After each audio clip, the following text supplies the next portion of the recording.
Chapter 969. Chapter 969, Sensitive Earth was in a completely different state than the last time Lionel had been here.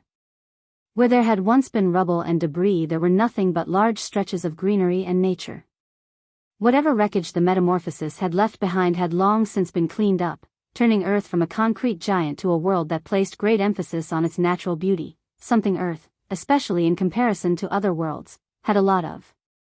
The Ascension Empire had taken advantage of the boon between the fourth and eventual fifth dimensions to cause this great change. In this span of time, Earth had experienced many force eruptions and natural phenomena of the like that greatly accelerated its growth. Thanks to this, with just a small bit of help from humans who moved all the useless metals and artificial bricks out of the way, Earth was able to flourish in the way it was always meant to. Like this, the only marks of old Earth and its technologies were the 9 major populous hubs of Earth, one to each of the 9 provinces.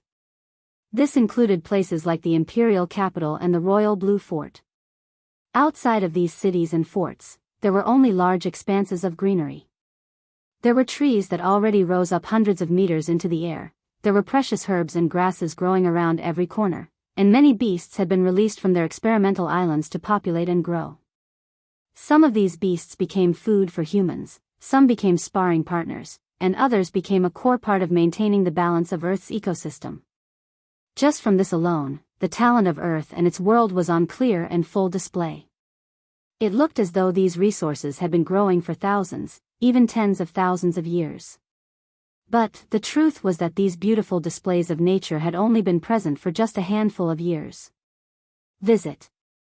For a better user experience still, these changes were absolutely nothing compared to Earth's 2 moons. The original still retained the name Moon while the second was dubbed Avalon by Emperor Fox. Lionel knew little of the Moon and its colonies, but they were every bit as part of Earth and had also faced terrain's attack those years ago. Before, the Moon had to be terraformed to maintain a population. And, even then, this population was forced to stay within a climate-controlled dome. However, after the 4th dimension descended, things began to change, allowing for the dome to be done away with and for the Moon to begin to gain characteristics of a world all to its own. This was in thanks to Earth's fold of reality expanding and beginning to encompass larger and larger regions. Now, the Moon had unique herbs that even Earth itself couldn't grow. And, though it didn't have large bodies of water or oceans, it had begun to have its own self-sustaining lakes in addition to its own true atmosphere. The people of the Moon also seemed to take a unique evolution path compared to the people of Earth. Though they still looked human, they tended to be taller, more fragile, and had stronger minds comparatively speaking. Likewise, Avalon also underwent great changes. The kingdom of Camelot was no more and was rather taken over by Secretary Marquis Pendragon.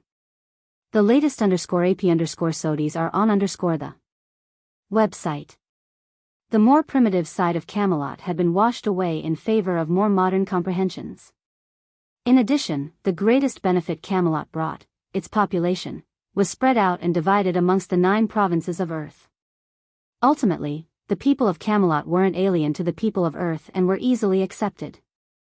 After all, these were people created and based on themselves, how could they not assimilate well? It could be said that the only real growing pain were the somewhat outdated and backward ideas of the people of Camelot. They had yet to learn of the progressivism of modern times. But, ironically, it was the retreat of Earth from a technologically central ideal that helped this assimilation work all the more. In a lot of ways, the people of Earth felt like they were going backwards while the people of Camelot felt that they were being accelerated forward. This allowed the 2 groups to meet in the middle and reach a happy medium. It was amidst all these changes that Lionel returned to Earth. Hovering high above the sky, how could he not be shocked? He hadn't expected such large, sweeping changes. In fact, he partly believed that he would come back to find the same dilapidated buildings. At this moment, he felt like he had grasped a difference between his grandfather and him. Lionel believed that he was quite forward-thinking and quick on his feet, even not hesitating to spend what an entire kingdom would in a year just for a single month of progress. However, it was clear that working harder didn't trump working smarter. Visit. For a better user experience in just a handful of years, not even quite year 3, Earth's entire face had changed. And Lionel was certain that his grandfather had planned it to be this way from the very beginning. There wasn't a single step that he had taken that was out of line of this goal. Now, despite being a fledgling world, Earth was already in the fifth dimension, had no human invalids to worry about, and had conquered all of their land without trouble. Lionel had naively thought that while his grandfather was struggling with getting Earth back on track that he'd be able to make some headway toward catching up, but he felt more wrong than he ever had before.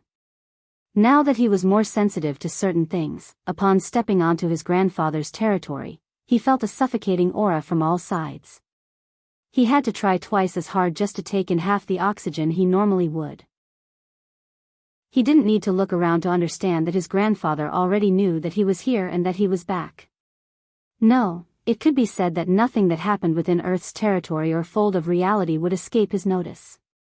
His eyes were everywhere. Lionel's lips suddenly curled beside himself, his gaze turning toward the imperial capital before he shot in that direction. The latest _AP_SODIES are on _the website. Chapter 970. Chapter 970, El Hope, Halt. Each one of the auras were blazing, several guards sent piercing gazes toward the air. Though they too wore golden armor, it was nothing like the superfluous garbage the guard of the Force Crafting Guild wore. Each one had an undeniable momentum that almost threatened to peel Lionel's skin back. However, as though he hadn't heard a single word, Lionel descended from the skies, landing at the very top of the ancient tree structure that was the imperial capital. Lionel strode forward, his pale violet hair fluttering and his hands in his pockets. A light smile hung from his face. "You're not going to attack me, are you? Prince Lionel. Flying in the imperial capital is an offense even for you." A hard-nosed man stood forward, his demeanor unchanged in the face of Lionel's smile. "Oh. And why is that?" Lionel's steps paused. Visit. For the best no_vel_read_ing experience at the moment, he stood at the base of the imperial palace. A large staircase of white marble and gold lay in his wake. Lining these stairs, warriors that even gave Lionel pressure stood.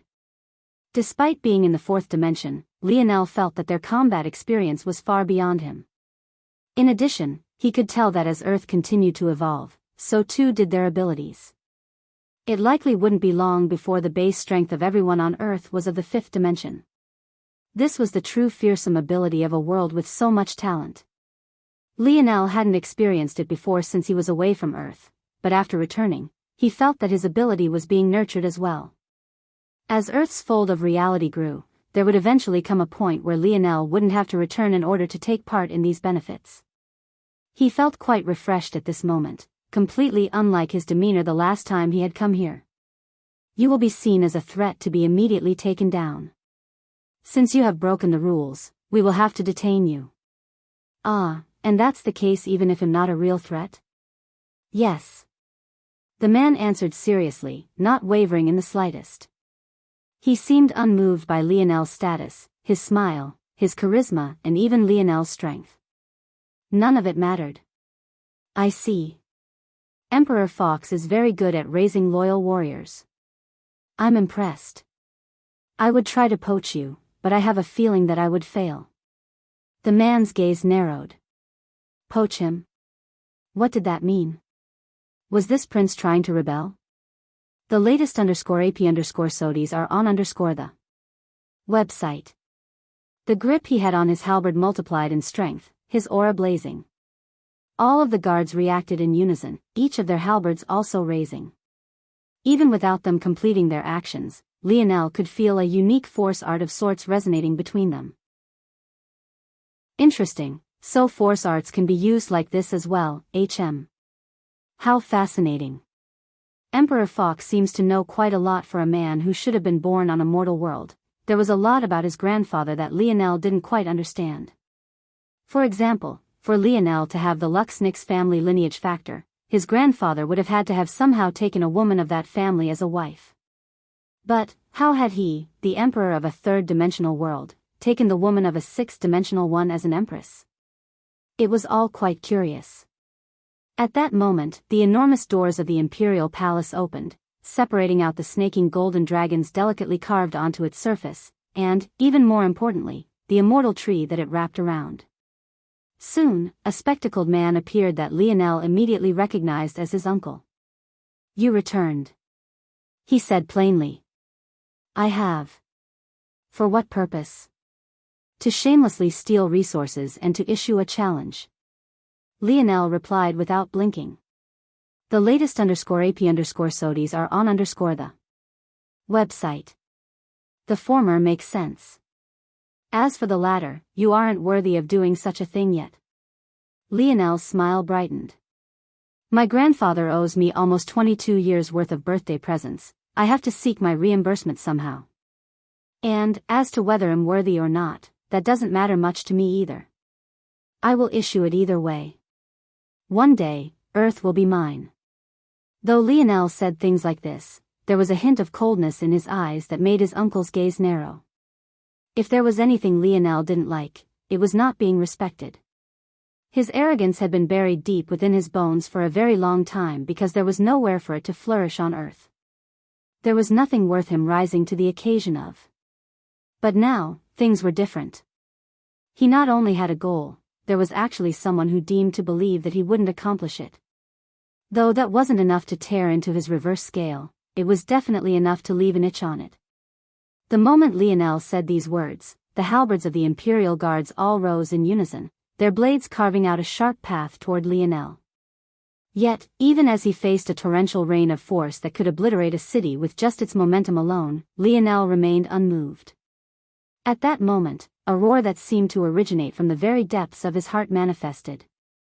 Lionel didn't even open his mouth, and yet it swallowed the momentum of the Imperial Guards and the Imperial Palace whole, making the white gold hair of his uncle whip backward as though hit with a wall of wind.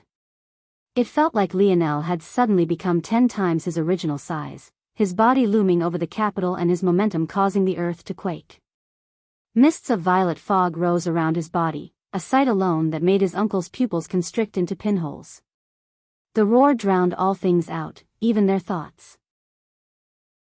It wouldn't be until a long while later that they came to understand that it wasn't a roar they had heard, but rather the will of Lionel's heart. The latest _AP_SODIs are on the website. Without another word, he turned and began to walk away before coming to a sudden pause. Oh right.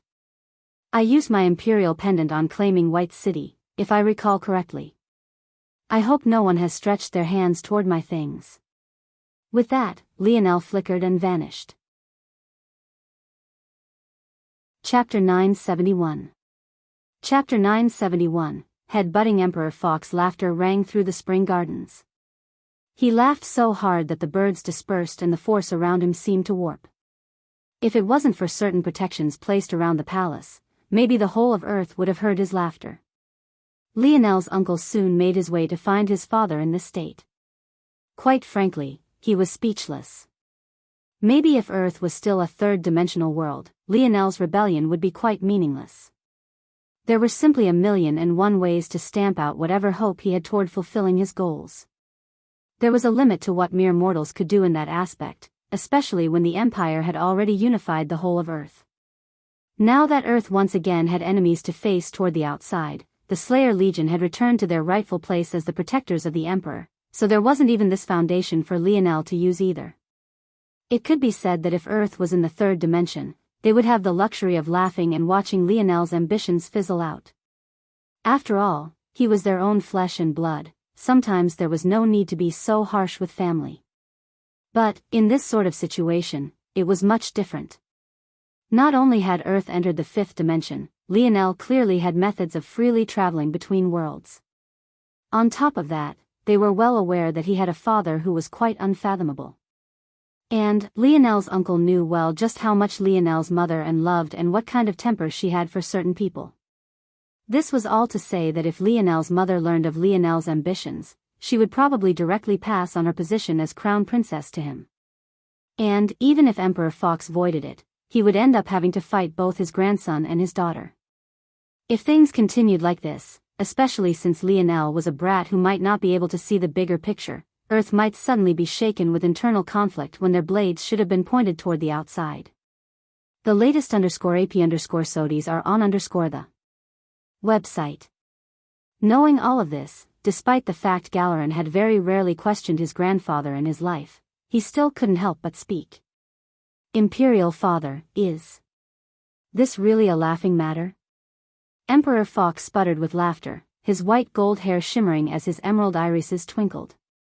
Look at that, Galeran. He's even rubbing off on you. You actually questioned me for once. Galeran frowned slightly before his expression became somewhat bitter. Maybe only his father could make his expression warp like this. You should learn from that brat a little bit more. You need to be more rebellious.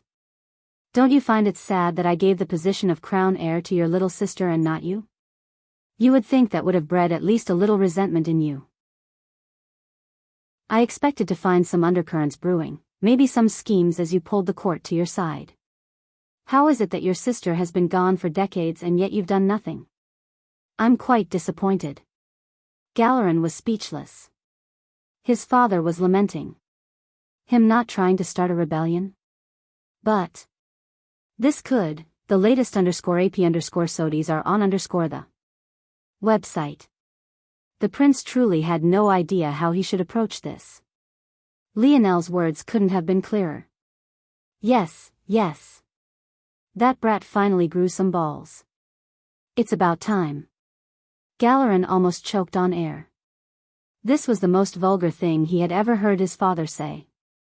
What the hell was going on today? Last time he came here, he was far too much of a pansy. He hated me, but he hardly even showed it, letting his purpose become warped beneath the ideologies of another. A fox man should think for himself. But imperial father, he's... Galeran shook his head. He's being quite shameless. This was the best argument Galeran could think of. It was clear he had been rendered completely speechless by his father. Shameless? I think it's the opposite. If he had wanted to, he could slink around in the shadows, never letting anyone know his purpose before he suddenly struck at a critical time. But he actually came here to issue a direct challenge. What's so shameless about that? That's not what I mean. You mean resources? Well, the brat is right. I do owe him many birthday presents. Visit. For a better user experience after hearing this, Galeran really didn't know what to say anymore. He and his own son were like two sane people in a family filled with maniacs. Whether it was his brother-in-law, his nephew, his own little sister, his mother, even. They were all insane. Sometimes he wondered if he had been swapped with another child at some point. He didn't know why he was so surprised. This was the same father of his who laughed up a lung after he learned that Lionel almost destroyed the Royal Blue Fort. To put that matter into real perspective, their Ascension Empire had known of the threat of the ocean for a very long time. Royal Blue Fort was one of their most powerful chess pieces toward countering this invasion of sorts. Yet, his father had laughed about it like it was nothing. Emperor Fox finally stopped laughing and shook his head. Your vision is still too narrow, Galeran. The reason he can do this is because he knows his worth. There are still some things that are inconvenient for me to do personally while he's well aware that he's maybe the strongest warrior on Earth right now. The oceanic beasts are just the beginning, another war is coming. As long as he's working, who cares if he takes some advantages? That said, he'll still have to pay a price for leaving us behind to go and chase skirts. Galeran's expression twitched, suddenly remembering that Lionel had mentioned White City before he left. Emperor Fox burst into another fit of laughter, this one even more uproarious than the last.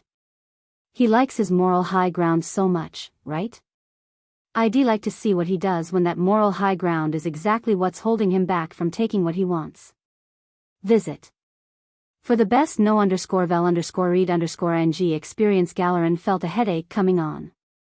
He really wasn't ready to deal with the logistics of head-butting between a prince and the Dove Grand Prime Minister family.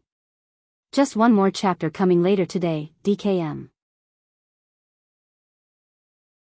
Chapter 972. Chapter 972, then. White City was the very same city Lionel had dropped from the sky to crush Anna Red and the variant Invalid.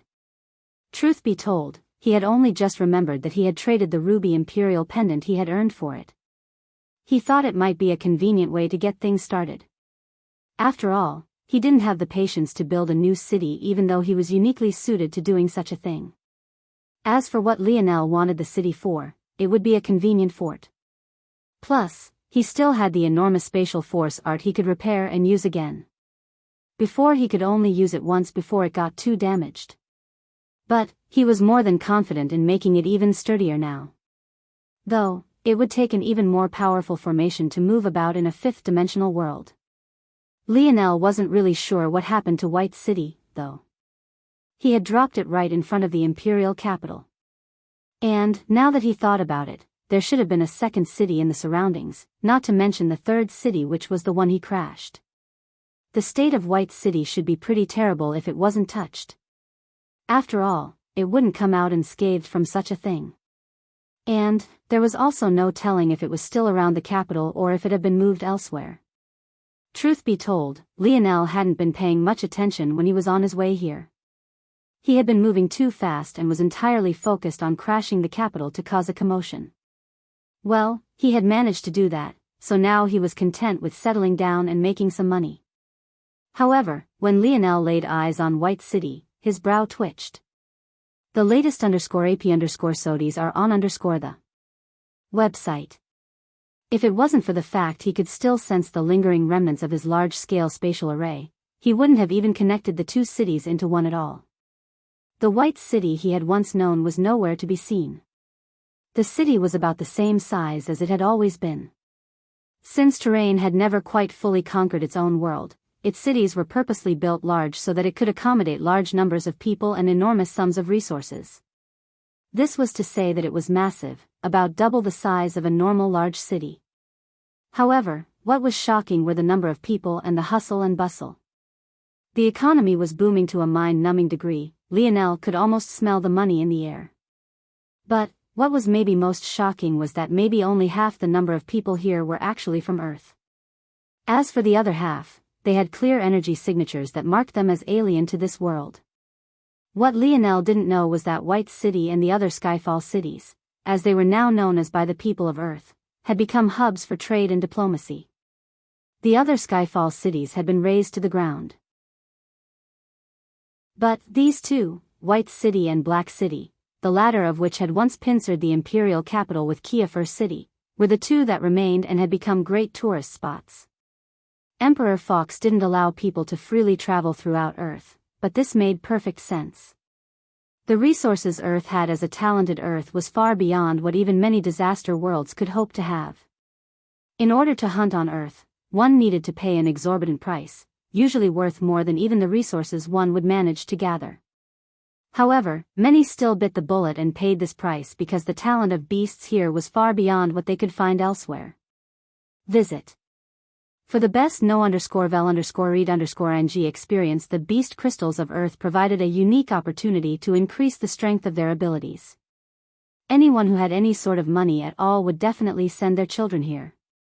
The result was Earth swimming in more money than it even knew what to do with. Let alone robbing a force crafting guild, Lionel should be thinking about robbing his grandfather's coffers.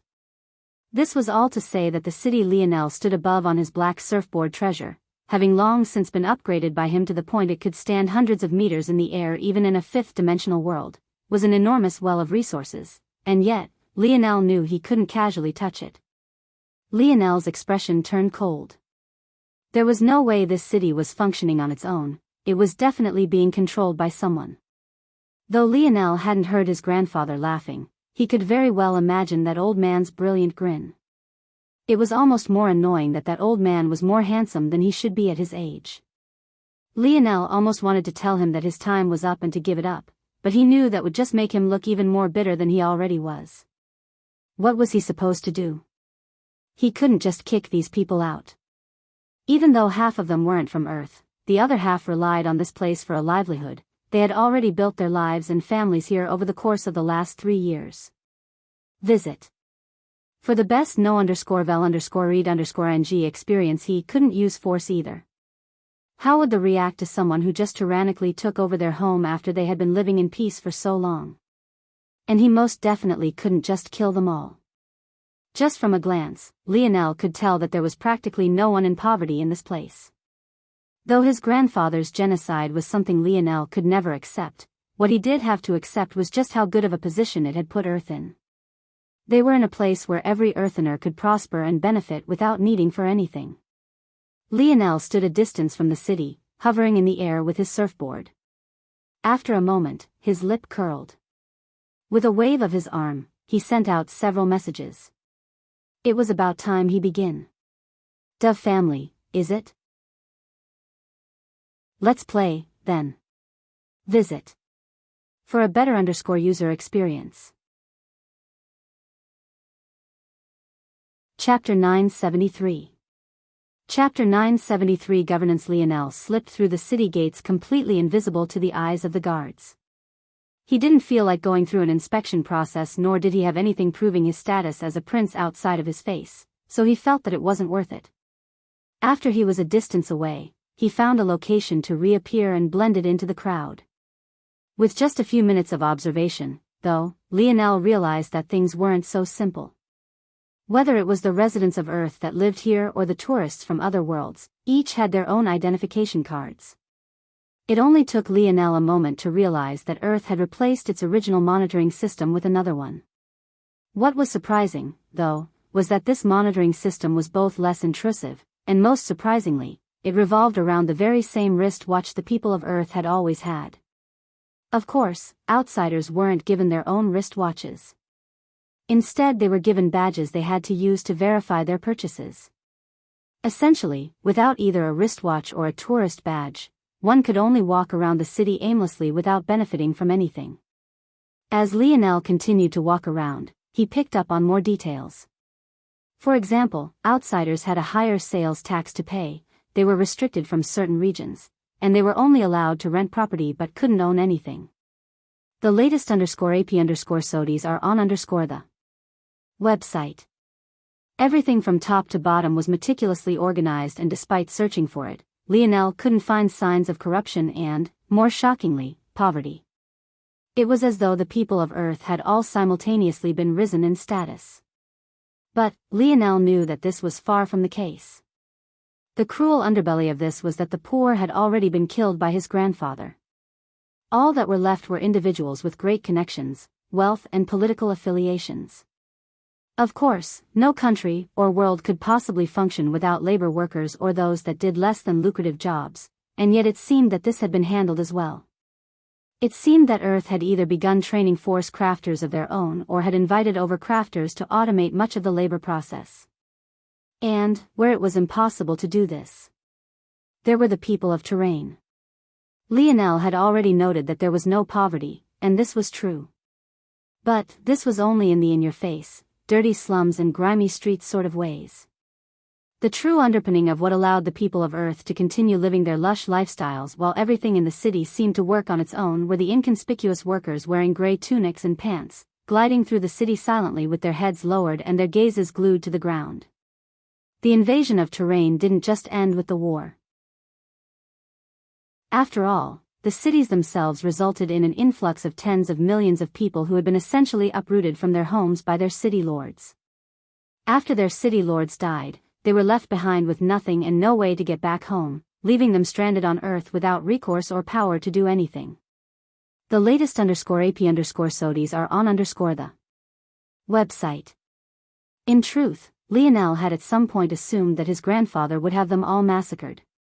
The image he had of his grandfather was that he was a cruel man willing to do anything to hold on to his power and take a step ahead. Ultimately, tens of millions of terrain citizens, albeit far less talented than the people of Earth, were a threat to their forward progress. And yet, they had been seamlessly integrated to the point where even Lionel had almost not noticed them at all. With some more observation, Lionel came to understand this as well. I see. So he created a hierarchy system with the promise that those born 5 generations from now would become true citizens of Earth. With this promise in place, the current people of terrain are living silent and peaceful lives and are even helping Earth to fix its clear population problem. As long as they don't cause trouble, for generations from now they'll be able to say that they birthed children who were true people of Earth. Just from an hour of walking around the city, Lionel had seen several of what he would classify as sensual shops. Whether it was a small boutique that sold women's lingerie or even something more in your face like outright sex toy shops, they were here in quite large number. On top of that, Lionel had seen many parents walking about with toddlers and newborns. Such a thing would have been impossible to see right after the metamorphosis, and most children did not survive the calamity for obvious reasons. Lionel could feel a clear push for the people of Earth to have children. Visit. For a better user experience. Despite there being so many sensual shops, there wasn't a single brothel in sight. In addition, despite the fact a woman of terrain could have a fifth-generational baby so long as she slept with a man of Earth, there seemed to be an invisible barrier between the two groups. Picking up on all of these subtleties, Lionel was astonished. This level of governance was far beyond his capabilities. He couldn't help but feel a small bit of respect for his grandfather. Lionel's emotional intelligence worked best on a micro scale. Of course, he could impact things at a macro level too, with how he almost destroyed the foundation of Valiant Heart Mountain with just a few actions, but he still felt like he lacked the nuance and grace his grandfather had. However, with every step through the city Lionel took, he seemed to soak in something different, shifting his ideals and rebuilding them with new thoughts. To those who walked by him, it would almost seem like he was in a trance-like state of enlightenment. Before Lionel realized it, he had reached the end of his journey and found himself at what must have once been the city lord's mansion, though now, the flag of the Dove family flew high and proud. Halt. The Grand Prime Minister's estate is closed off to outsiders. Lionel kept walking forward as though he hadn't heard anything. Just when the guards wanted to take action, they found their legs rooted to the ground. Visit. For the best no_vel_read_ng experience.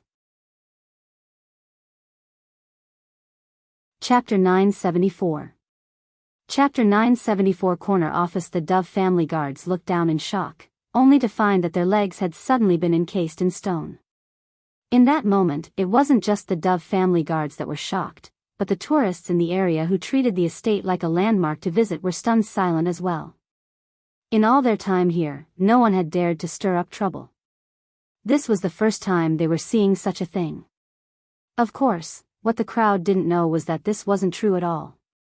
How could there possibly not be any bad apples? It was just that these individuals had been dealt with swiftly and with the utmost secrecy. Hardly anyone was even aware that such events had occurred. But Lionel was the prince of the empire. He couldn't exactly be stopped ahead of time, right? A blinding pair of white gold wings appeared to Lionel's back in a flash.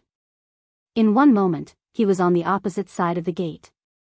In the next, he had leapt over, landing softly on the other side as a small gust of wind followed his movements. Lionel strolled forward with his hands in his pockets.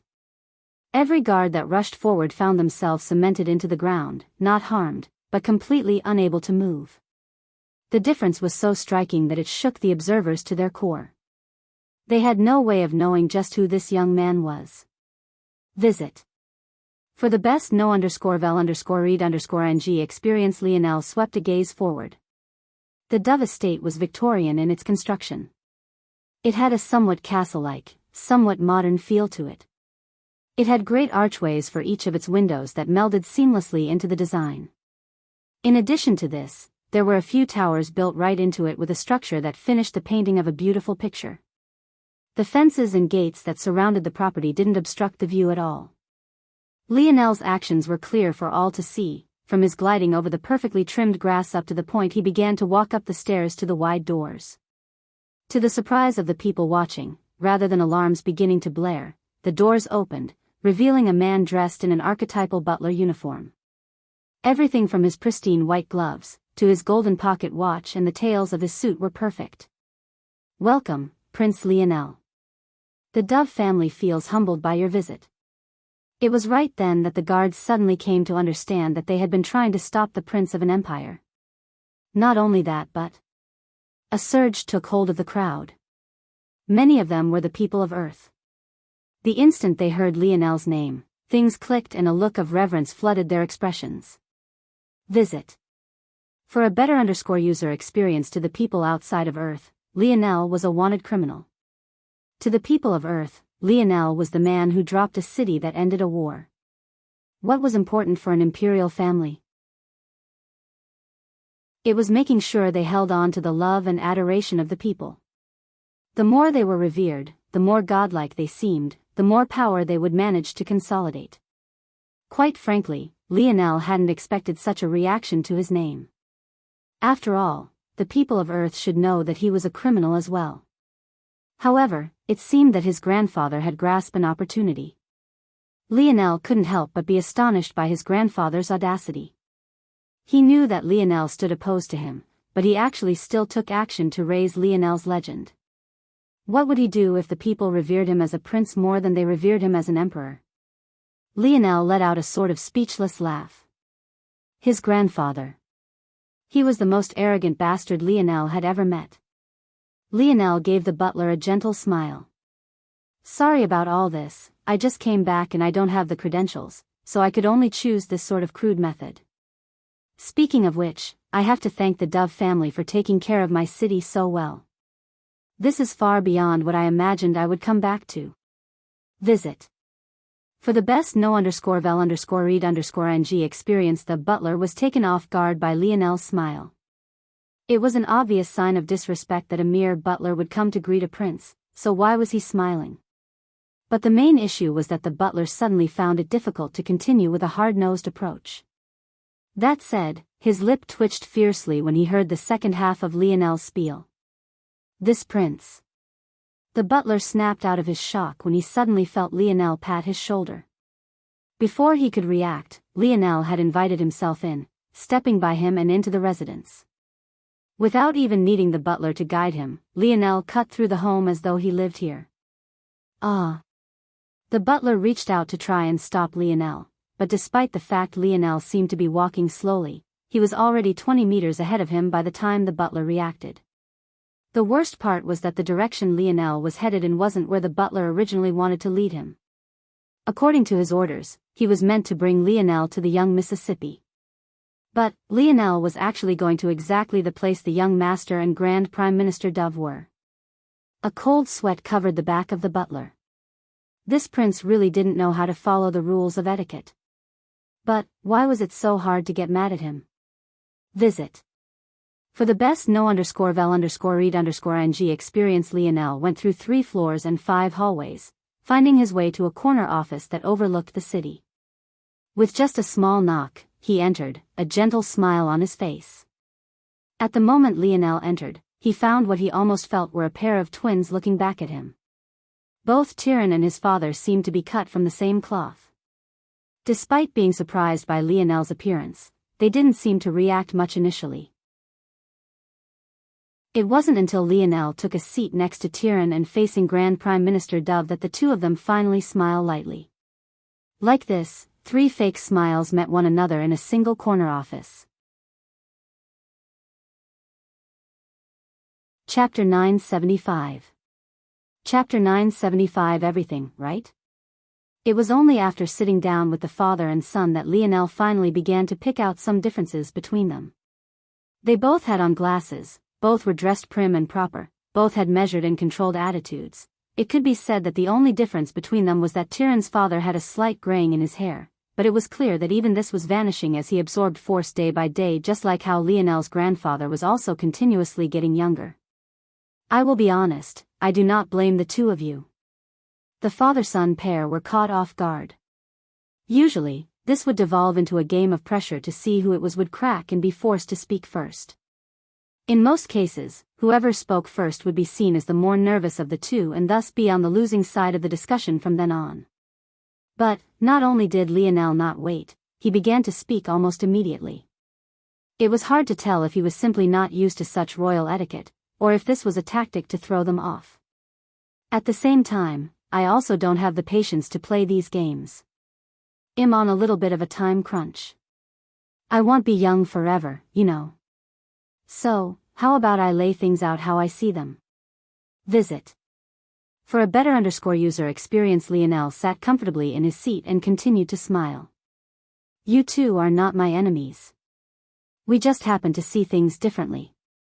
To you, this is necessary. While you might be a Grand Prime Minister family now, as Earth expands and its territory grows, it's impossible to say that your hold on power will remain the same. The best case is that it dilutes, the worst case is that you're forgotten to the annals of history and washed away along with the other noble families that failed to continue to meet high standards. This, however, is also an opportunity for you. You now suddenly have ample room to grow, whereas in the past you had already met a ceiling you couldn't break past. So, if a brat like me claims a city with a small bit of merit and then suddenly disappears for 3 years, it wouldn't be surprising that you would choose to swoop in. After all, there are many things you could say. For instance, you could claim that this isn't the white city I claimed. There are practically no parts of the city I once claimed remaining, and even a rational person might conclude that this was no longer my city to begin with. Tyrion's eyes narrowed, but he quickly recovered, continuing to listen to Lionel's words without saying anything himself. The latest _AP_SODIs are on the website. Of course, none of those petty tricks really matter. Ultimately, I am a prince and this city was claimed for me by virtue of an imperial pendant. If you look at things this way, in terms of places on Earth that represent the imperial family's prestige, the imperial capital is number 1, and this city may very well be number 2. However, I'm sure you father and son pair are smart enough to understand this as well, which means you have several other tricks up your sleeve. If I were in your shoes, I just might send my butler to receive myself and announce my name and title to those present. Maybe very quickly the reverence the people held for me would take hold and I would walk around the city, suddenly finding that I couldn't take a step without someone looking toward me with a worshipful gaze. If that were to happen, I just might get full of myself and believe that I was untouchable.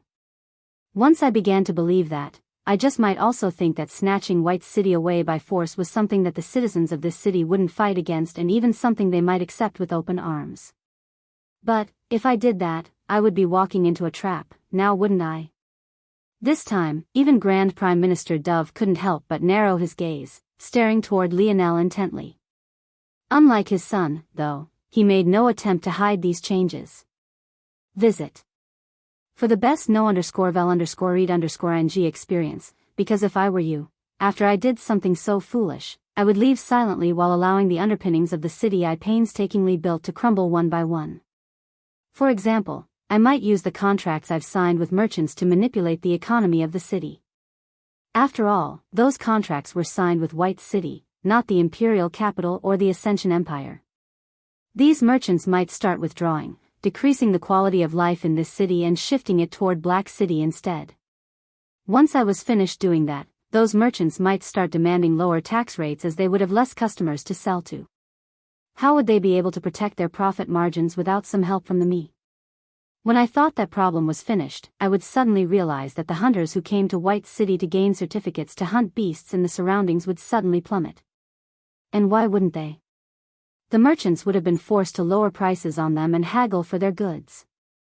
At the same time, I would probably have been forced to raise the price of certification just to keep the city afloat.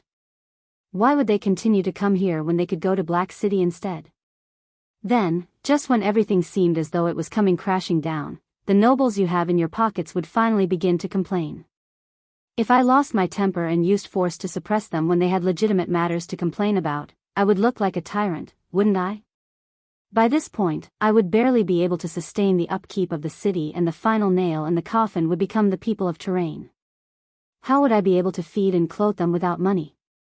Without proper care, their residences would deteriorate, resulting in a true slums forming in the city and ultimately causing many to want to move away. Visit. For the best no_vel_read_ng experience, just like that, White City would collapse under my rule and give or take 6 months to a year. That's everything, right? Lionel continued to smile lightly, observing the father-son pair. Chapter 976. Chapter 976. A smile. Lionel's smile didn't fade amidst the silence of the father-son pair. In fact, it only grew. It was clear that this silence meant something far different than it would have at the start of all of this. I see. Grand Prime Minister Dove suddenly spoke. His voice was deep and rumbling, a marked difference from his son's more light tone. It seemed that Lionel had finally found a second difference between them.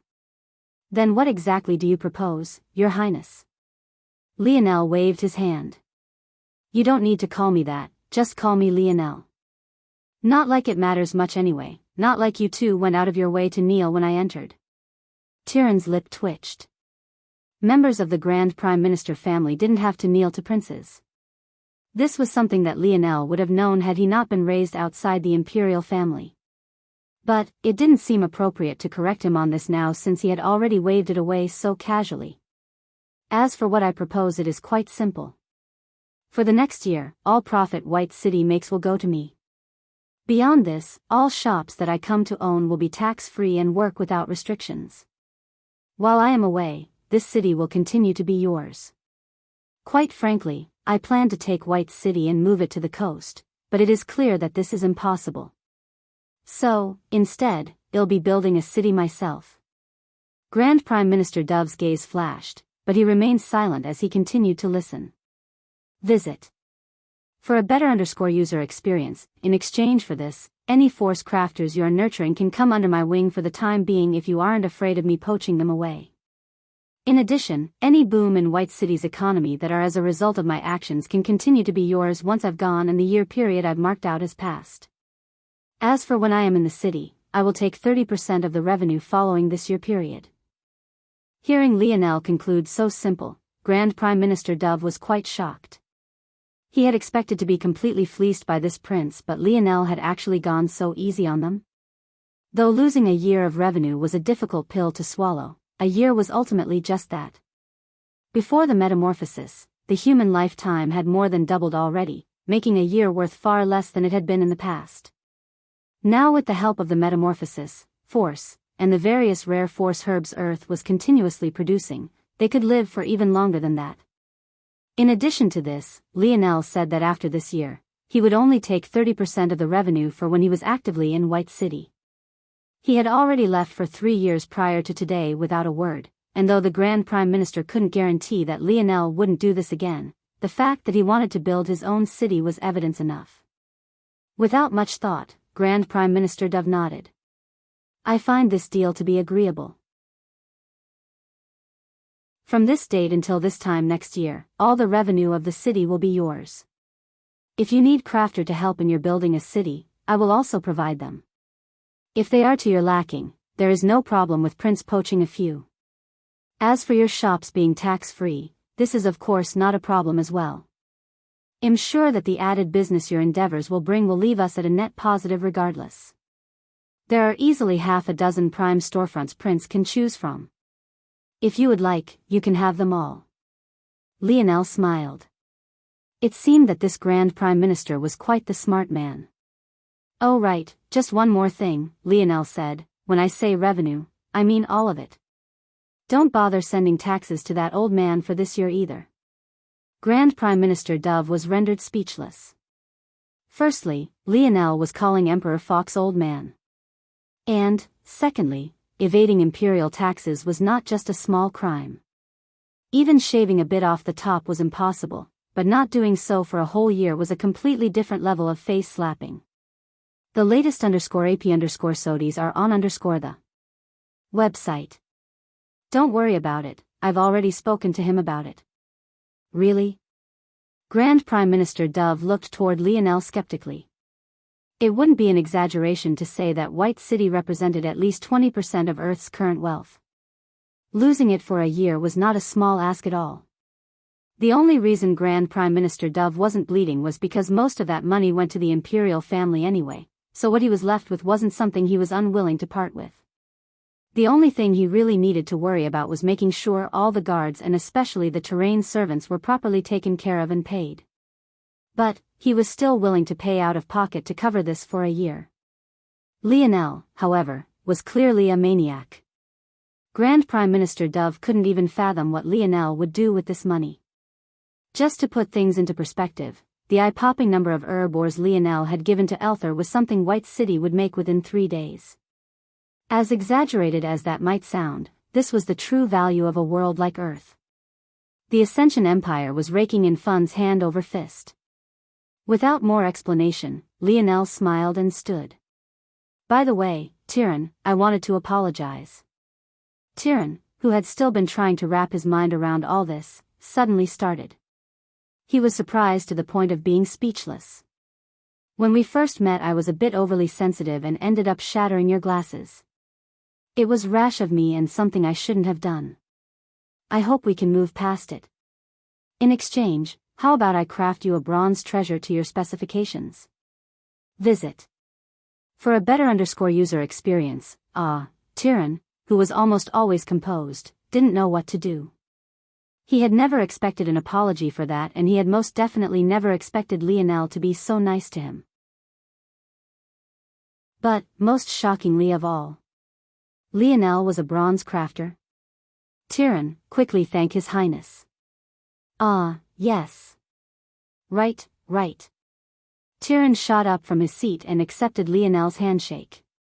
He looked deeply into Lionel's eyes, trying to find some sort of contempt or sneer, but all he saw was warmth that made him feel almost too comfortable. The grievances he had held toward Lionel suddenly vanished into the wind, and he blushed beside himself. Lionel left the corner office with a smile on his face. He realized just how correct Anya had been. If he had had a warmer relationship with Tyrion from the very beginning, instead of lashing out at him for just looking at Aina back then, maybe this matter would have gone even smoother. If he wanted to succeed, he had to lead with a smile. There would always be time for him to use his fists later if the situation suited it. Young miss. Please don't. As Lionel was about to leave the estate, he suddenly heard a familiar voice. When he looked back, he saw the butler chasing after a young lady that seemed to be in her very late teens, likely 18 or 19 years old. Despite her age, Lionel's first impression of her was that she was quite cute, in a cuddly sort of way. However, that fiery look in her eye as she stamped toward him was definitely anything but cuddly. Visit. For the best no_vel_read_ng experience. Chapter 977. Chapter 977 Coasts. Lionel smiled lightly. He had been monitoring the butler with his internal sight ever since he entered the estate. Initially, he had been rushing after Lionel, but after he realized he couldn't catch up, he had changed directions and shot off toward where this girl had been lying in wait. If Lionel had to make a guess at what happened, he had probably entered a wing of the estate that the butler didn't dare to enter. As such, the butler had no choice but to change tactics and go and seek help from this cute girl. It was very likely that this was the young woman the Dove family had prepared to field Lionel. And, clearly, she wasn't very happy that Lionel had ignored her while going straight off to her brother and father instead. It was rare that the young miss got a chance to do something important, so it felt like Lionel had snatched away her chance. The result was the poor butler chasing around someone he couldn't catch up to for the second time that day. You are Prince Lionel? Though it was a question, it almost came out like a demand. You could say so. Lionel chuckled. And you are? Visit. For a better user experience, I am Avery Dove, the young miss of the Dove family. We were meant to have a meeting today, but why is it that you seem to be leaving already? Lionel looked this girl up and down, suddenly realizing something. He had mostly met all of the noble young men and women during the war with Terrain. But, back then, Avery was just 14 or 15 years old, far too young to participate. It was no wonder this was the first time Lionel was meeting her. I see, so it's young Miss Dove. It's a pleasure to meet you. I wasn't aware that you were waiting for me, my apologies. How about this? Your father said that there are 6 prime storefronts for me to choose from. Would you mind being my guide? Avery, who was fully prepared to be a young lioness, was caught off guard by Lionel's suggestion. She had felt that she would need to be more hard-nosed because she was a young woman, but especially so because she had this face of hers to overcome. Yes, I can. Avery didn't know the details, but she knew everything about White City. The moment Lionel mentioned those storefronts, she already knew exactly which ones he was referring to and even exactly how to get there from the estate. It could be said that she was well prepared. Though she hadn't spoken to her father or brother about this matter, she didn't think that the prince would lie about this, nor would he have to. She had already been briefed that there might be trouble when Lionel returned, so thinking quick on her feet, she assumed that this was a compromise. Around a corner not far away, Tyrion, who had been prepared to step in to do something, chose to pause instead. Compared to the niceties that Lionel had given him before, this was worth far more. He suddenly found it very difficult to even think of tricking Lionel, let alone doing it. Visit. For the best no_vel_read_ng experience, he shook his head. He felt ridiculous today. He had actually done something as embarrassing as blush. Now this. Not long later, Lionel was escorted out of the mansion under the lead of Avery.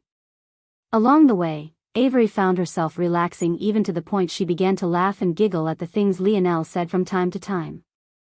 She almost forgot that she was meant to be on official business, representing her Dove family. You really have seen a lot of things.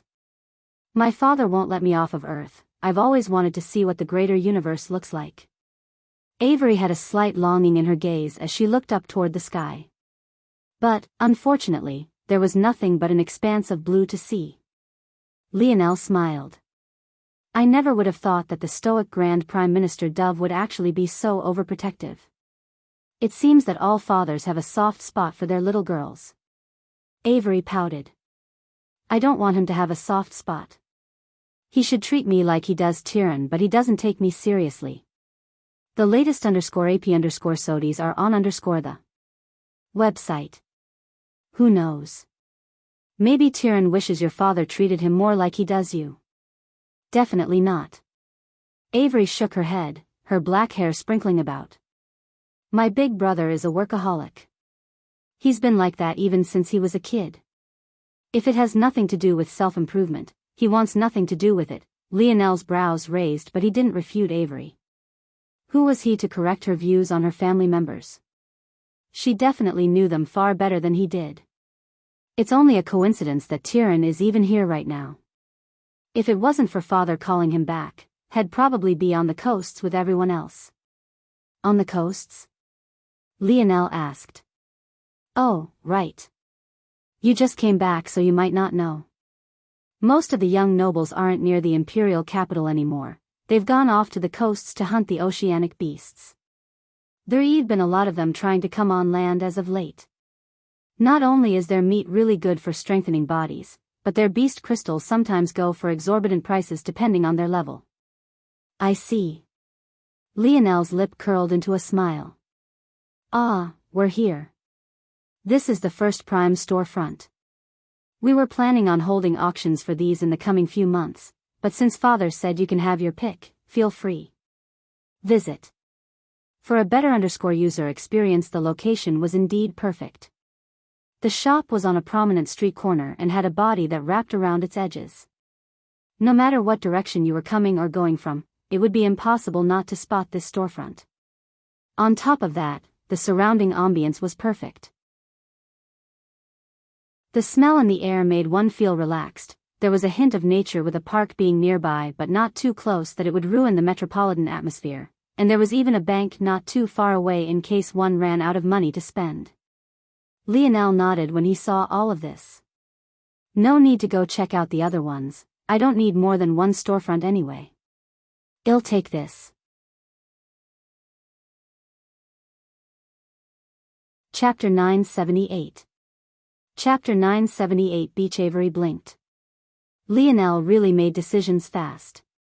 The truth was that it didn't really matter to Lionel if there was another storefront that was a little bit better than this one. As long as it was close, as he expected they would be, his store would become the most popular among them. In fact, even if he didn't get a prime storefront, it was only a matter of time before his store still reached the top.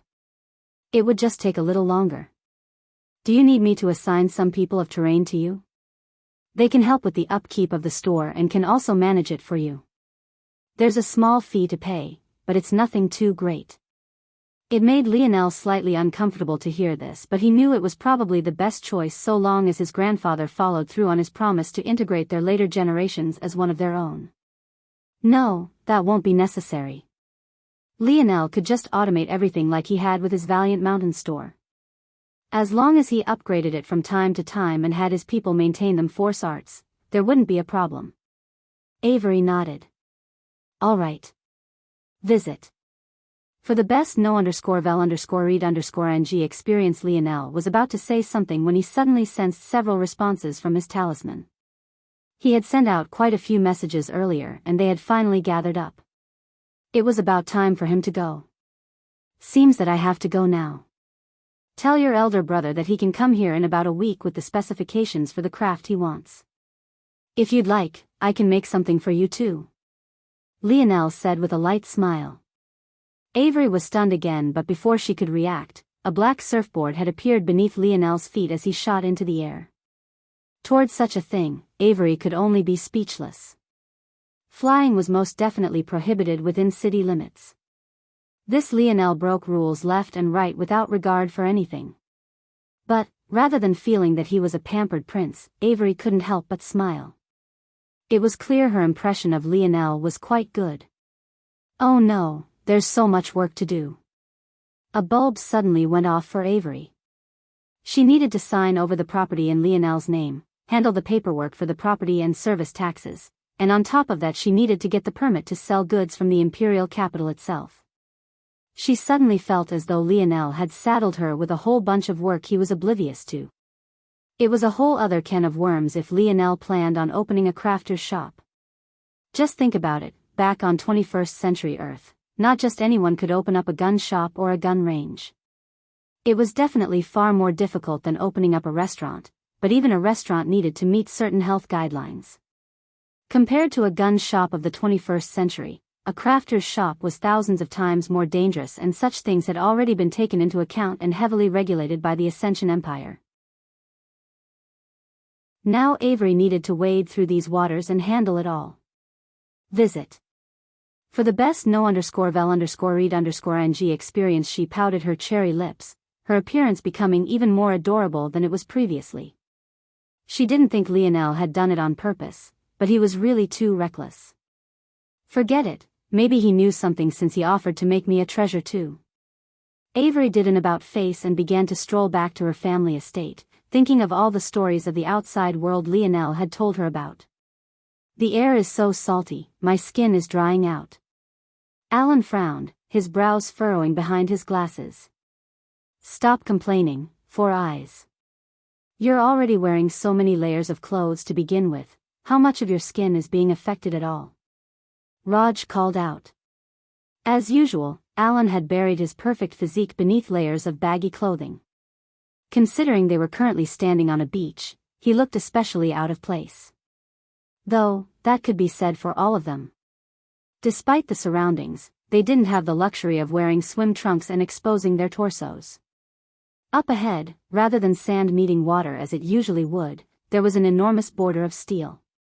Not just that, but the ocean's water was filled with tankers and warships. It was easier to spot a wall of metal than it was to see the blue of the waters. Visit.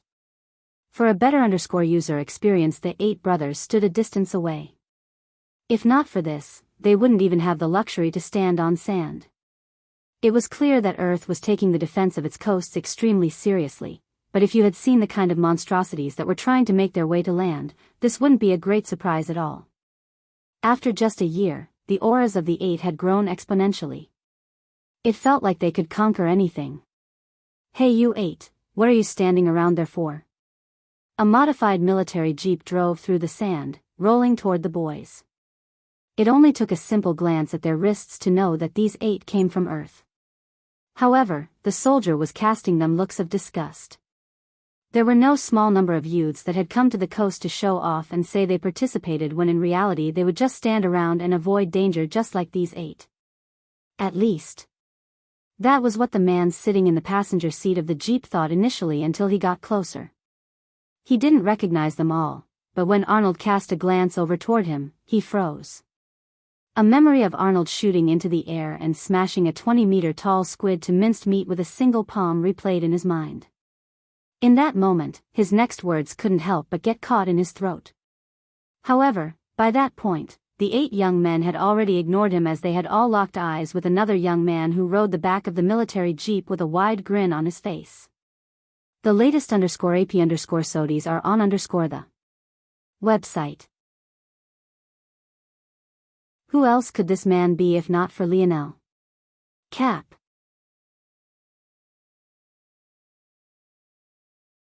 Chapter 979. Chapter 979 Steroids. Lionel hopped out of the military jeep only to be tackled into a bear hug by Milan. Oof. Though Milan wasn't nearly strong enough to knock the wind out of Lionel, the latter still feigned weakness. Unfortunately, that didn't garner him any sympathy as Milan just squeezed him harder. Before Lionel realized what was happening, he was suddenly dog-piled. In fact, the only two who didn't move were Alan and Arnold. The two looked toward one another and shook their heads. It seemed that they were in lockstep when it came to matters like this. The driver and passenger of the military jeep looked on incredulously. That was a prince of the empire. What was going on? Since when could you treat a prince like that? Thinking about Prince Noah and how stoic he was, not to mention the cold, short-haired beauty that was always by his side. This Lionel was really too much of a drastic difference from the kind of royalty that they were used to. All right. Lionel's muffled groan sounded beneath the 6-man pile. However, they seemed to have no intention of letting him go. Visit. For a better user experience, consider this a little punishment for leaving us for so long, Cap. Franco's voice rang through the pile, his big mouth being the first to open. Maybe if he could see Lionel's sly grin from beneath the pile he wouldn't have been so cheeky. Bang! Suddenly, 6 bodies went flying in all directions, flying up and outward completely out of their control and releasing squeals along the way. Lionel rose from the sand with a grin, patting it away from his body and winking toward Arnold and Alan, who seemed to have guessed that things would end this way. Captain, you're in the 5th dimension already? Alan shook his head. Last time they met Lionel, he was still in the 3rd and he had already been stronger than them back then. Now, he had suddenly leapfrogged them all. Wasn't this a bit too ridiculous? Of course, they had also grown far more powerful in the last year. So, they couldn't compare to their former selves as well. But, this was still too much, wasn't it? Raj spat out a huge mouthful of sand, his rotund body rolling out of a massive dune. 5th dimension? That's bullshit, Cap. You can't just shoot up PEDs just cause there's no athletic commission to check on you anymore. Visit. For the best no_vel_read_ing experience, author's note, PEDs are performance-enhancing drugs. Steroids, essentially. Oh. I had some for you, but if you don't want it, forget it. Lionel shook his head and sighed as though he was lamenting something. Fuck that. Give me the drugs. The 6 recovered quickly, surrounding Lionel with their eyes lit up. They didn't need to be a genius to know that Lionel had brought back good things. What happened to doling out punishment? Oh, Cap, you're a broad-minded person, right? You wouldn't fuss over such a little thing, right? Franco's eyes blinked innocently, but the movement of his big ears made it look like his head would fly away any moment now. Lionel laughed. To tell you the truth, I did bring back some good things that should help you get to the quasi-5th dimension very quickly. But, you'll still need to see whether your bodies can handle it. While on planet Solara, most of what Lionel had found were precious ores. Most of the herb ore had already been handed to Elther to feed the oryx for the next month. As for the other ores, they had been kept by Lionel for the sake of crafting. However, aside from these ores, near the core of the world, Lionel had found a small patch of force herbs. Visit. For a better user experience for these herbs to grow in such harsh conditions, it wasn't a surprise that they were exceptionally valuable. Lionel had to rely on the dictionary to identify them since plants and such weren't part of his expertise. And, he wasn't disappointed in the slightest. They were a 5th dimension herb known as the bone-burning rose. According to the dictionary, in the hands of a force pill crafter, such an herb could be used to cleanse and strengthen the body all the way through to the quasi-6th dimensional level. The bad news was that Lionel wasn't such an expert and Aina was no longer with him. The good news, however, was that there was a cruder method that required blending and diluting the herb with cleansing waters.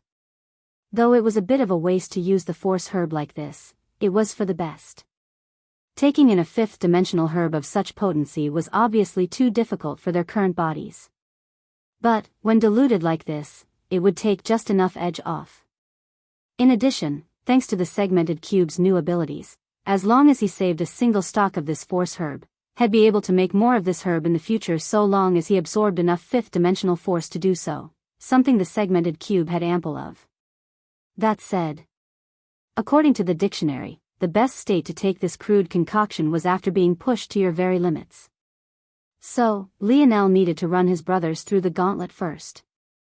Seeing the evil grin on Lionel's face, the eight suddenly felt a cold wind nip at their necks. They fused the image of the current Lionel with Coach Owen, causing traumatic memories of suicide runs in 40 degrees Celsius weather to resurface in their minds. Just as Lionel was about to explain, his head tilted in a certain direction. In the distance, he could see rolling black clouds heading in their direction. They were still several hundred miles away, but Lionel estimated it wouldn't be more than 2 or 3 hours before they made it here. Visit. For a better user experience still, this wasn't what Lionel was looking at. It seemed his cousin was on this coast as well. Chapter 980. Chapter 983 Natural Basins. Lionel smiled as he saw Noah riding over with the daughter of the Grand Prime Minister's Scarlet family, Jessica. The two sat on the back of an enormous turtle with an obsidian black shell. It was definitely the case that this creature was being controlled by Jessica's ability, and it was actually well into the fifth dimension as well. Lionel couldn't help but sigh to himself. This was a difference in talent. From what Lionel had seen in the outside world, finding someone who could battle the fifth dimension while being in the fourth was impossible out there. But here was Jessica, who was clearly still within the fourth dimension, using her talent to control a fifth-dimensional beast. In that case, couldn't it be said that she could fight across dimensions as well? The people of Earth might have been lacking in their foundation and their dimension level, but as the people of Terrain had learned firsthand, the talent granted to them by their abilities was so great that this gap could be closed. If it wasn't for the fact Lionel's ability was auxiliary and not strictly offensive, his own prowess would be even more exaggerated. Well, that might not necessarily be true. But Lionel was still a young man. He couldn't help but think that the grass was greener on the other side. As he aged and matured, he would definitely come to realize that his own ability was the most suited to him. If he had been born with an attack-type ability, let alone becoming stronger than he was now, he may very well become weaker. Noah, Jessica. It's good to see you. Lionel greeted with a smile, looking up toward them as they leaped down. Visit. For a better user experience, the two were immediately caught off guard by Lionel's greeting. This was especially so for Noah. Lionel's attitude toward him had always been lukewarm. In fact, if it wasn't for the fact that he was Lionel's cousin, he might have already died at Lionel's hands. Of course, there was a good reason for this. For one, they hadn't grown up together like many cousins would. At the same time, the first time they met was on a battlefield. After Noah tried to kill the woman he presumed Lionel loved. So, it could be said that they had gotten off to a rocky start. The reason Noah had come over despite knowing this strain in their relationship was because he always put duty before his own comfort. He and Lionel were the princes of this generation. If they were on the same coast and yet didn't meet, it would make the people conjure up stories in their mind. If the imperial family wasn't a solid block, how would the empire be whole? However, he had never expected for Lionel to greet him so warmly. It almost caused him to falter. Ah. Yes. Right. Noah forced a smile of etiquette, his white gold hair fluttering in the salty winds. Is this your cousin, Cap?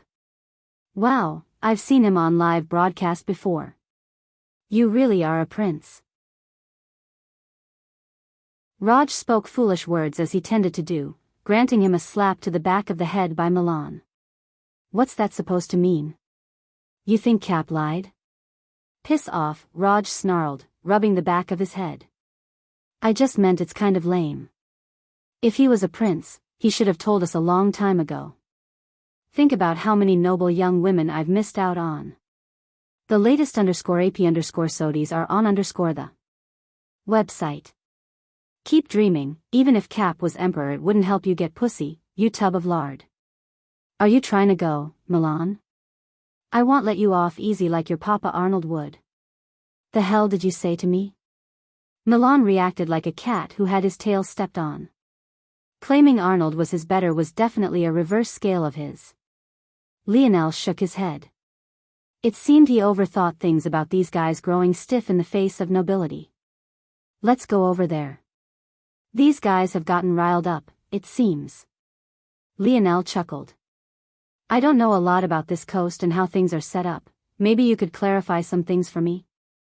Noah nodded, having already regained his composure. Yes, I can do that. The pair of cousins began to exchange information and Lionel quickly gained a picture of just how things worked. When Earth was terraformed, it was designed with this day in mind, Noah explained. Though we combined all 7 continents, the truth is that Earth's mainland only has the equivalent land of about a third of that. The latest _AP_SODIES are on _the website. Lionel nodded. He knew this as he was taught in school. But it was always explained away as a necessary trade-off, not something that was done out of necessity like Noah was explaining it now. Lionel could immediately think of several possibilities now that it had been brought to his attention, one of which Noah began to describe soon after. The remaining 2/3 of land was left to form underwater defensive measures. As Earth evolved beyond the 3rd dimension, those mechanisms will only become stronger with time. The first line of defense are the 3 natural basins. Essentially, most of the main continent is surrounded by shallow water not surpassing about 20 meters in depth. Essentially, powerful marine creatures avoid these areas as they're not deep enough to live in. These shallow waters stretch out for hundreds of miles from the coast and can essentially be counted as purposely flooded lands. Lionel's gaze narrowed. This was indeed a great defensive option. Even in the rare instance a powerful creature did make a move there, it would be easily handled. The 3 natural basins are the only locations surrounding the continent where this rule is broken. Not only are the waters not shallow, they're even purposely deep. Even right up into the coast, the water is as much as half a kilometer deep. An oceanic beast might not even realize they were approaching the coast as a result of this. These basins are shaped like water droplets with a narrow coast and a wide base. This allows many creatures in, but they begin to crowd the nearer they get to the coast. This leaves us with only about 100 miles to defend. We are currently at one of the 3 natural basins, the Royal Blue Basin. Lionel shook his head. His grandfather was an extraordinary genius. This wasn't something he could deny any longer. The latest _AP_SODIES are on _the website.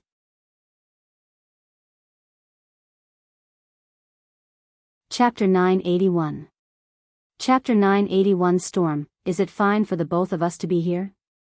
Lionel suddenly asked. His reasoning was fairly sound. It seemed that Emperor Fox was once again leaving these matters up to the younger generation mostly. However, Lionel and Noah were most definitely 2 of the most talented youths Earth had to offer.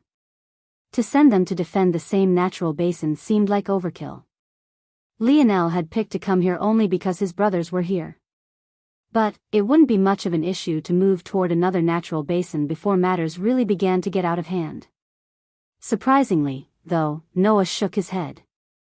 No, it's probably good that you're here. The northern and southern natural basins have an extra layer of defenses that come with the ice caps that surround them.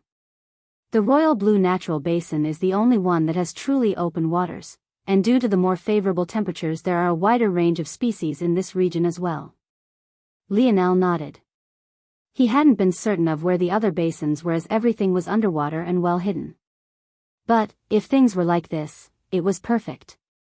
This was definitely the most dangerous of the basins. Plus, if something went wrong with the other basins, Lionel was certain that he could get there in a timely fashion. Sounds good. Lionel nodded before suddenly smiling toward Jessica. Jessica, right? If I had to guess, your Scarlet family probably controls Black City? Jessica blinked, shocked by the sudden change in the conversation. However, she didn't seem to grow as flustered as Noah, her emotions remaining even and calm. Visit. For the best no_vel_read_ng experience, yes. Why do you ask? Just a guess. Lionel smiled, not explaining himself.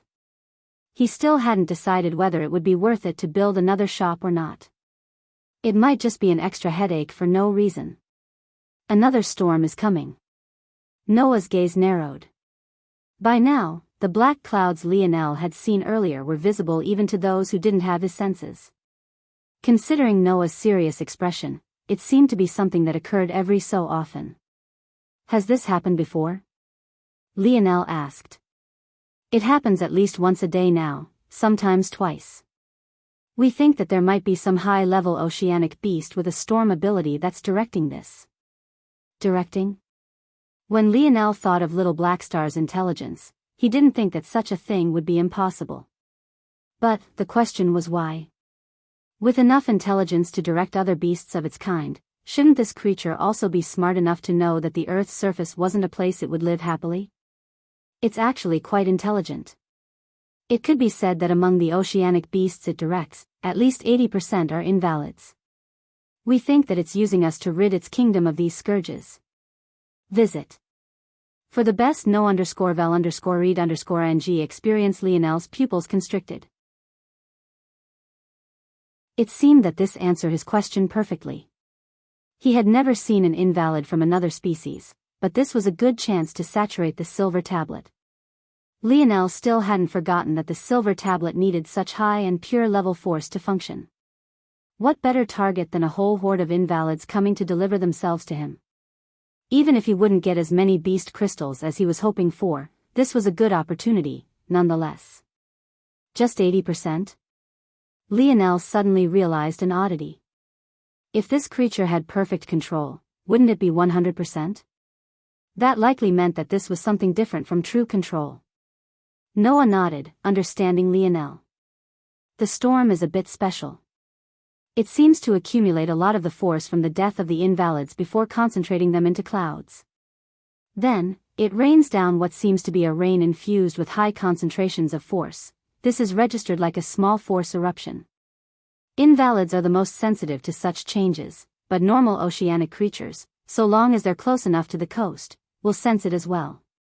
Lionel inwardly chuckled, suddenly remembering a battle he had with a particular octopus years ago.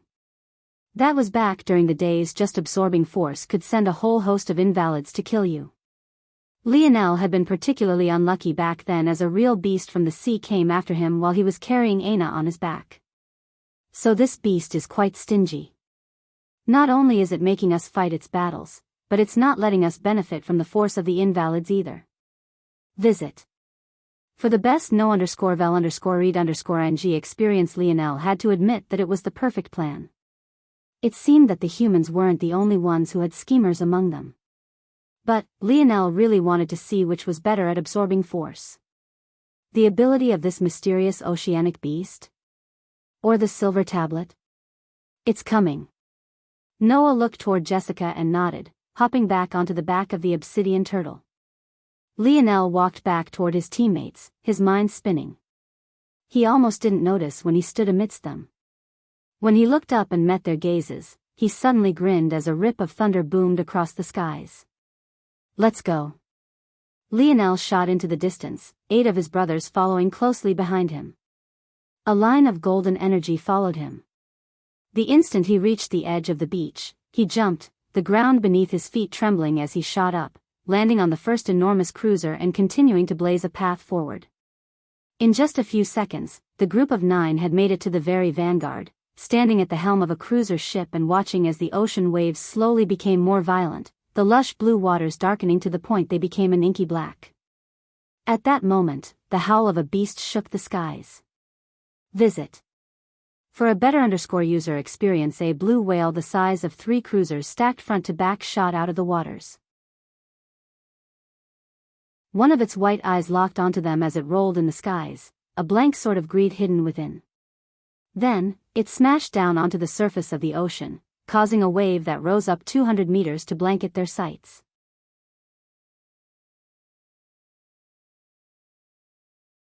Chapter 982. Chapter 982 Competition Hold. The roar of an admiral thundered in Lionel's ears. This region was under the control of Unit 7, which was under the command of Tier 7 Admiral Ellie. As one of the three central pillars of this natural basin, he was unfazed by this rolling wave and hardly reacted to the sudden appearance of Lionel and his brothers. As far as Admiral Ellie was concerned, the main backbone of this defense was and always would be the military. He would let these youths do as they pleased, but he would continue to command things as though they weren't there. The day he relied on these talents would be the day he died an early death. The 200-meter-tall wave seemed to cover all things. But this was hardly the most fearsome part of it. Hidden within, a whole host of carnivorous fish bearing their teeth and beady little white eyes wiggled about, shooting forward outside of their control. However, while they might have struggled initially, when they caught the scent of fresh meat coming their way, they completely stopped. They rode the wave, a menacing killing intent bearing down on the souls of those on the backs of the cruisers. By now, many of the youths who had come here for fame and glory had long since taken a back seat. This wasn't the first storm they were experiencing, and they realized that they were in way over their heads. At least some of them, anyway. With this shedding of the weak, all those who stepped forward now were the cream of the crop. Despite the looming death wave that hung over him, Lionel turned his head to the side, and locked eyes with a young man standing at the helm of a cruiser to his left. Much like Lionel, he too ignored the wave, having glanced toward Lionel's direction. Visit. For a better user experience, if Lionel had to describe this young man in one word, it would be vampire. If he had to describe him in two, it would be handsome vampire. The young man was as thin as a pole, but had extraordinarily broad shoulders. His skin was an almost sickly pale color, as though he had just risen from a coffin, and he stood at nearly 7 feet tall. As though that wasn't damning enough, he had long, fluttering black hair that reached the small of his back, shimmering crimson eyes, and a nose and jawline so sharp that they could cut glass. The young man, seeing that Lionel was looking at him, smiled lightly. He crossed an arm across his chest and bowed slightly, a formal greeting of nobility. It was clear that he recognized Lionel as a prince and was adequately respectful considering the circumstances. Lionel smiled as well, returning the gesture. This was his very first time meeting someone from the moon. It seemed that they lived up to their reputation. Let alone the young man, all the youths that followed him had exceptionally pale complexions and tall statures. Even the women were well over 6 feet tall. Despite being separated by almost 300 meters, Lionel and the young man interacted as though they weren't more than 3 meters apart. The young man took this especially seriously as he actually began to mouth words toward Lionel. For Lionel, it was child's play to read the lips of someone. He immediately understood what this young man was saying. A competition, huh? Lionel grinned, gazing toward the people with the young man.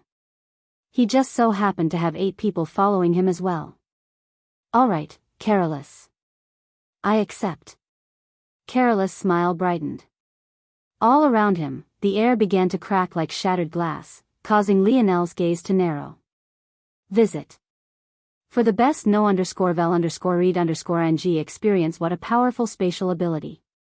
Carolus' excitement alone seemed to cause the world to tremble and crack at its seams. He didn't seem impacted by the fact this was among the most sturdy fifth-dimensional worlds there was. You heard him, boys. What do you say? Lionel's aura changed, his pale violet eyes blazing to life. Hold. Admiral Ellie roared again. In that same moment, Arnold slapped his palms together. The sound was so loud that even the claps of thunder above were drowned out. Universal force blazed to life around him. Lionel grinned. Carolus grinned. Without a word, their teams shot out, the 2 young men still staring each other down as though they hadn't noticed the change behind themselves at all. Arnold took the helm, his strength soaring as his enormous body bolted through the air.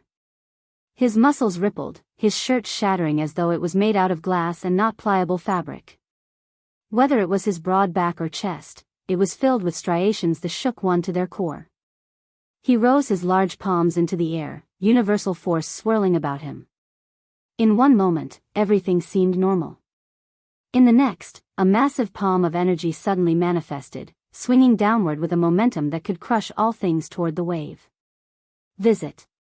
For the best no_vel_read_ng experience opposite Arnold, a young lady had also jumped into the air. Joyce's aura flourished, her tiny fists tucking against her body before shooting out like blazing meteors. At first, the energies that coated them were just the same size as the fists they came from. But, in the blink of an eye, it multiplied to a size that matched Arnold's palm. Bang! Bang! Bang! Bang! In an instant, a wave that rose up more than 200 meters was crushed. Two holes, one shaped like a palm and another shaped like a fist, tore through, taking with it hundreds of carnivorous fish. At that very moment, both Lionel and Carolus stretched out a palm. The two never took their eyes off of one another, but it was as though they could already see the blue whale on the other side of the two holes. Space shattered around Carolus' palm while a massive shield of translucent gold crystal formed before Lionel's. The world fell into absolute silence for a moment before a beam of grayish-black and a laser of bright white gold tore through it all. The blue whale that had risen into the skies again, intent on sending another wave forward, froze in the air. For a moment, it seemed as though nothing had happened, the world entering a state of stillness. But then, it happened. Two enormous, bloody holes were torn through the blue whale's body. In the blink of an eye, it had lost 99% of its head, leaving nothing but a thin film of flesh and gore that had been the distance separating Lionel and Carolus' attack. Bang! Visit. For the best no_vel_read_ng experience, the blue whale fell back to the ocean, dyeing the surface crimson. Just 2 chapters for today, June 20th, 22.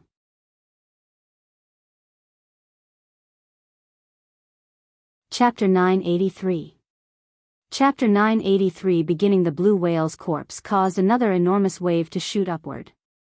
However, the 16 men and women had long since been prepared, shooting through the holes Arnold and Joyce created to face the next oncoming curtain of black water. Drake took out a twin pair of pistols as he landed on the surface of the water, a layer of force protecting the soles of his feet. A twinkle lit in his eye when he raised them up, exuding an air of confidence the rookie hadn't had before. SHU. SHU. SHU. His fingers began to move in rapid succession, causing another projectile to flash outward with every squeeze of the trigger. It felt as though he had the entire world within his domain. Every single one of his shots, without fail, pincered the brow of a carnivorous fish. It didn't seem to matter whether they were hiding deep within the black waters, nor did it matter that their images were distorted. None of it could escape Drake. The other 7 dropped down along with him. This time, Milan took the helm, a deep snort erupting from the depths of his chest. "You think you can just blow a single hole through the wave and call it a day, Arnold?" "Ha!" Milan's deep rumbling voice shook the waves beneath his feet, his force rising to an unprecedented degree. He and the group behind him began to sink down as more and more of the dark waters were pushed to the side. Visit. For the best no_vel_read_ng experience. Bang. At that moment, an enormous energy shield of silver shot out with Milan's body at the center. At first, it was just barely 1.8 meters tall. But, in the next instant, it ballooned to over 300 meters tall and wide, dwarfing the second oncoming wave. Bang! Bang! Bang! The wall of black water was completely stone-walled, crashing against Milan's energy shield and even reflecting back with such force that a tsunami formed in the retreating direction. With a wink, the energy shield vanished and the moon youths shot forward as well, smiling in Milan's direction as though to give him thanks. "I'll take a date with any one of you beauties as repayment," Milan called out through the rumbling storm. Joyce snorted. "You're too short for any one of us." An uproarious laughter came from Milan's back the moment these words fell. Raj and the rest were practically wheezing. The latest _AP_SODIs are on the website. Milan wasn't exactly short, but he was a tick beneath 6 feet tall. He was just more stocky than he was gifted height-wise. This made him the perfect size for anchoring an offensive line at the center. But, to think he would be looked down upon like this. Another young lady who went by the name Alina winked in Milan's direction, clearly siding with Joyce on this matter. Her light giggles penetrated Milan's heart, causing it to crack and shatter. The only thing he was missing was a single tear rolling down his face. Damn it! Milan roared. I'll show you all the prowess of a short king. Keep up first. Joyce called out, already having separated them by a distance of 50 meters. Every time her fist flashed, an abyssal hole would form on the water's surface, mincing the fish that were just below into minced meat. Soon after, a whirlpool of surging black waters would form. The result was the ocean's surface growing more and more volatile every passing moment. The tsunami Milan had just reflected back began to roll backward, but the group of 16 was completely unfazed, their synergy only seeming to increase with every exchange. Alina's delicate feet touched the surface of the water. In the blink of an eye, several spiraling water javelins formed around her. And yet, they reflected with such clarity that it almost looked as though they were instead polished works of black glass. However, as beautiful as they were even more deadly. These javelins shot forward, skewering the carnivorous fish. In fact, every one seemed to reap the lives of at least 2 or 3. Though not as devastating as Joyce's fists, they were much faster and there was an endless supply all around. Visit. For the best no_vel_read_ing experience just when it seemed that the tsunami would come back to wipe them out, Alina stretched a hand forward, causing the rolling waters to stop in its tracks. The fish within began to whine and struggle, suddenly finding it difficult to move within. Then, in a motion that could only be described as casual, Alina squeezed her palms shut. There was no eruption of blood, no shocking screech. There was just a sudden vacant noise. A chattering of teeth that they had gotten used to, knowing it was coming from the carnivorous fish, vanished. If it wasn't for the rumbling thunder above and the rain that was slowly beginning to fall on the battlefield, the silence would be pregnant. Milan's roar was cut short by this sight as he stared at Alina's back view. He looked as though he had been shocked out of his wits. He pressed his lips together, seemingly too scared to say anything more. At least, that was what it seemed like before his pursed lips began to whistle. Hey, tall beauty, wait for me. Milan suddenly called out, shooting forward. Forget him, I've got the height you want. Raj called out. And you've got the flub she doesn't. Milan chided without looking back. The group shot ahead together, their momentum only growing as though they were just getting started. Visit. For the best no_vel_read_ing experience by this point, their display had already raised the morale of the Ascension Empire military by a great deal. It wasn't just them but the youths who had come here to display their talents also felt emboldened. There were more than 100 kilometers worth of coast to defend, so it wasn't surprising in the least that there were many other groups displaying the same kind of valor. Lionel's brothers and these moon youths were as well. However, as the rain began slowly picking up from a drizzle, to a storm, and eventually becoming a torrential downpour that made it difficult even to see a meter ahead of yourself, it became very obvious, very quickly, that this was just the very beginning.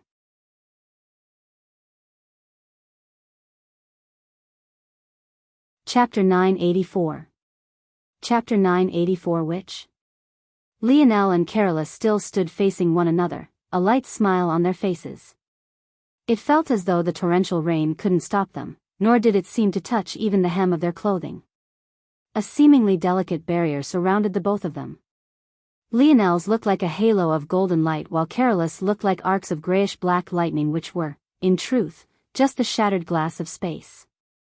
For now, all the fish that had come were barely B-grade within the 4th dimension, and that was only if the blue whale was part of the equation. As for the carnivorous fish, they were D-grade at best. To the current Lionel, and apparently to Careless as well. Even an SSS-grade existence within the fourth dimension would be child's play. So it was no wonder they had yet to move just yet. What Lionel found fascinating, though, was the fact the energy source of the blue whale really hadn't come to them. Though Lionel didn't seem to be paying attention to the battlefield, he truly was. He had easily seen that the stream of lights the blue whale had become had sunk down instead. This made it impossible to tell whether it was Lionel or Careless who had landed the finishing blow on the oceanic beast. At that moment, when the rain seemed to reach its peak, several domes of water began to form in the water. It looked as though several looming waterfalls were forming, but none had a sheer cliff to fall from. These domes continued to rise, large swaths of water falling the top. Lionel's gaze shifted from Careless to these domes of water. In the blink of an eye, several dozen had formed. Soon, there were hundreds. Visit. For a better user experience, someone with lesser senses would have thought that this was some sort of apocalyptic ability, but Lionel immediately saw through it all. Each one of those domes of water were enormous creatures of impossible sizes, and they had all come at once. As though affirmation was triggered by Lionel's thoughts, the first large discs of white formed. Amidst the darkening storm, the white irises of the invalid creatures shimmered like blinding lighthouses. Each one was 5 meters tall all on their own. Nothing needed to be said for just how large the bodies of such creatures were if their eyes were so enormous. Now things are getting interesting. Lionel's lip curled. Plus, if I didn't go out now, how am I supposed to steal this energy from this greedy beast? The disc of gold crystal still hovered by Lionel's hand. It was no surprise that this was refractive gold. Now that Lionel was in the fifth dimension, manifesting the ores he had used to build the foundation of his body in the fourth dimension was as easy as breathing. With it, he could make a casual flicker of light into a beam that could eradicate an enormous creature with a thought, allowing him to use the same concept his sniper rifle used with much more flexibility. With a glance back toward Careless, Lionel left him a smile before they both shot out. Lionel stepped into the air, plates of earth manifesting with his thoughts. Visit. For the best no_vel_read_ng experience. As for Careless, he too stepped into the air. However, what was shocking was that his steps caused cracks of space to form. It was like he was stepping on space itself to ascend into the skies, a sight that showed just the level of control he had over his spatial affinity. At the same time as these two moved, no small number of others who deemed themselves to be on the same level did so as well. Among these, there was of course Jessica and Noah. Lionel, though, wasn't thinking about these individuals at all. He truly wanted to see just what sort of creature he was up against.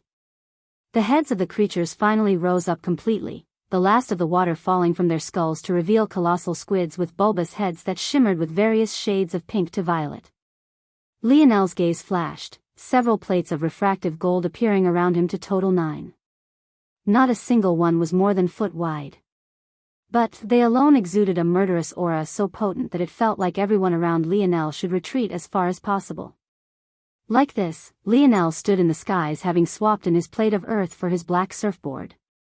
His hair danced about in the wind as the torrential rain seemed to wrap around him, not touching a single inch of his clothing. A hand rested in his pockets while the other stretched outward, causing the 9 shields of refractive gold to rotate about in a circle before him. Visit. For a better user experience SHUU. In that moment, a beam of golden light tore through the skies, piercing the head of a colossal squid. Compared to the enormous size of the creature, it looked no different from a needle poking at a human. And yet, the eyes of the colossal squid seemed to dim. What once was a gaze as bright as a lighthouse faded and the creature began to collapse. However, before it could even hit the dark waters, it turned into motes of light. Lionel seemed to have almost not noticed the change at all.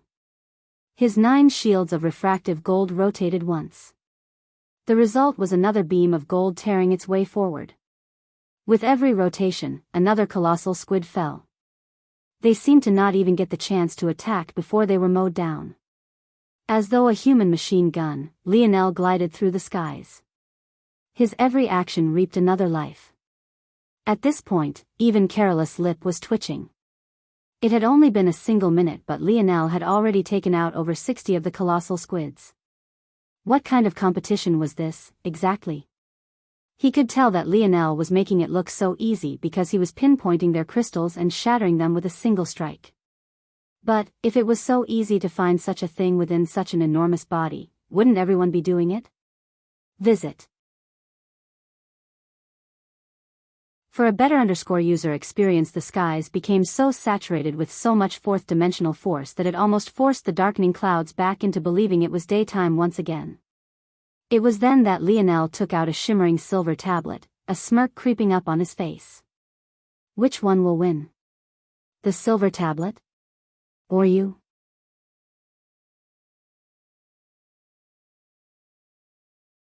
Chapter 985. Chapter 985 Reawaken. The result was beyond Lionel's expectations. Though he had expected the silver tablet to win out, he hadn't expected the result to be so exaggerated.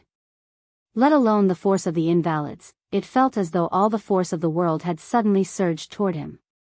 In fact, he felt that much the same way this mysterious creature had somehow gained the ability to break the rules of the universe, so too could this tablet snatch the force of invalids others had killed.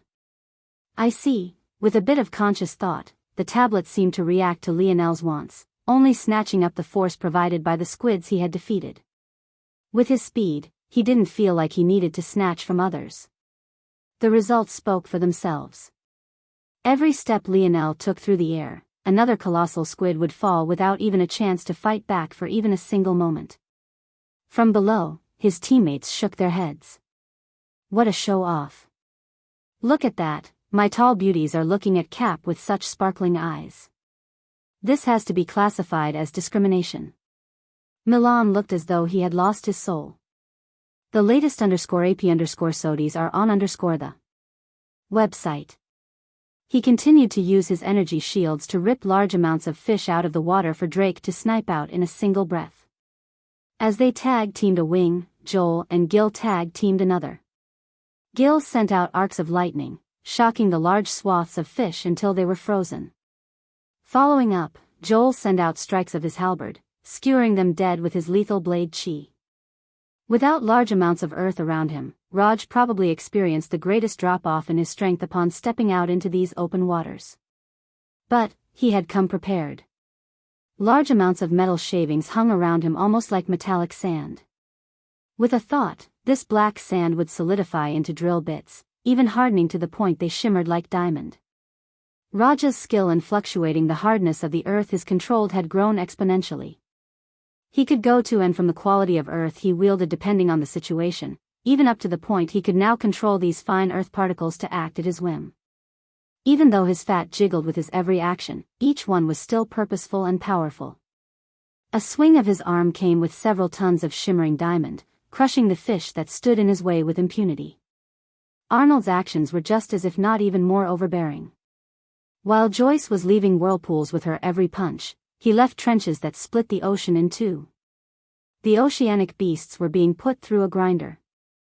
But they were also steadily growing more powerful. Soon, the concentration of S and SS grade fourth-dimensional beast increased from 1 in 1,000 to 1 in 100. Eventually, it became 1 in 50. Visit. For a better user experience when things reached this point, the group of 16 could no longer push forward with naked abandon. Getting surrounded just once with such powerful creatures would be the equivalent to a death sentence.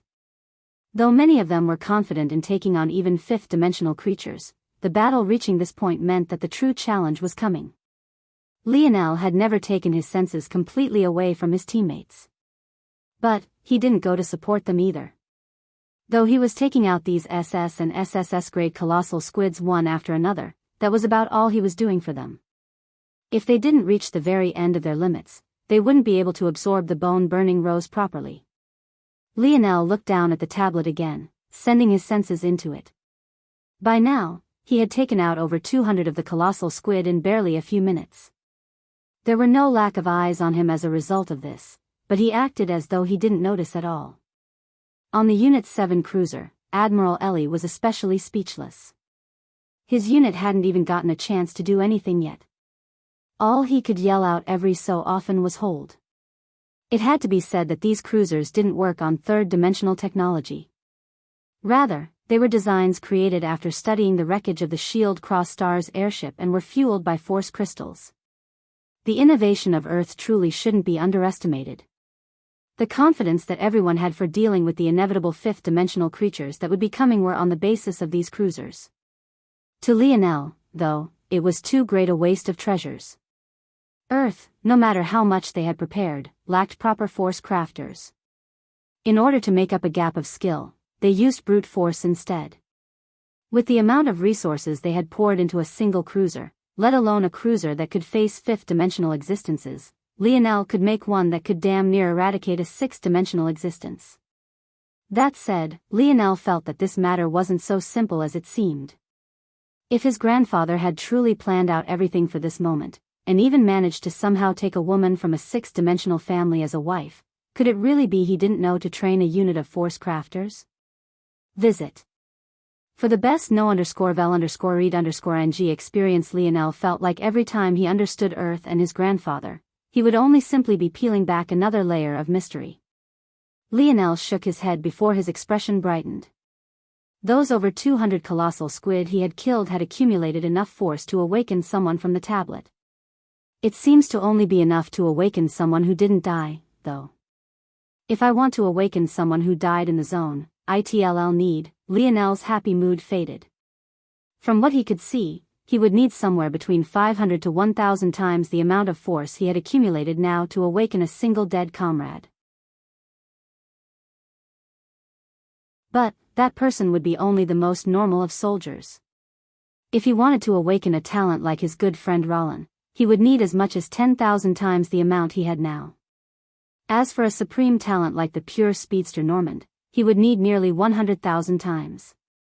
Lionel exhaled a long breath when his head suddenly snapped in a particular direction. HM. The latest _AP_SODIs are on the website.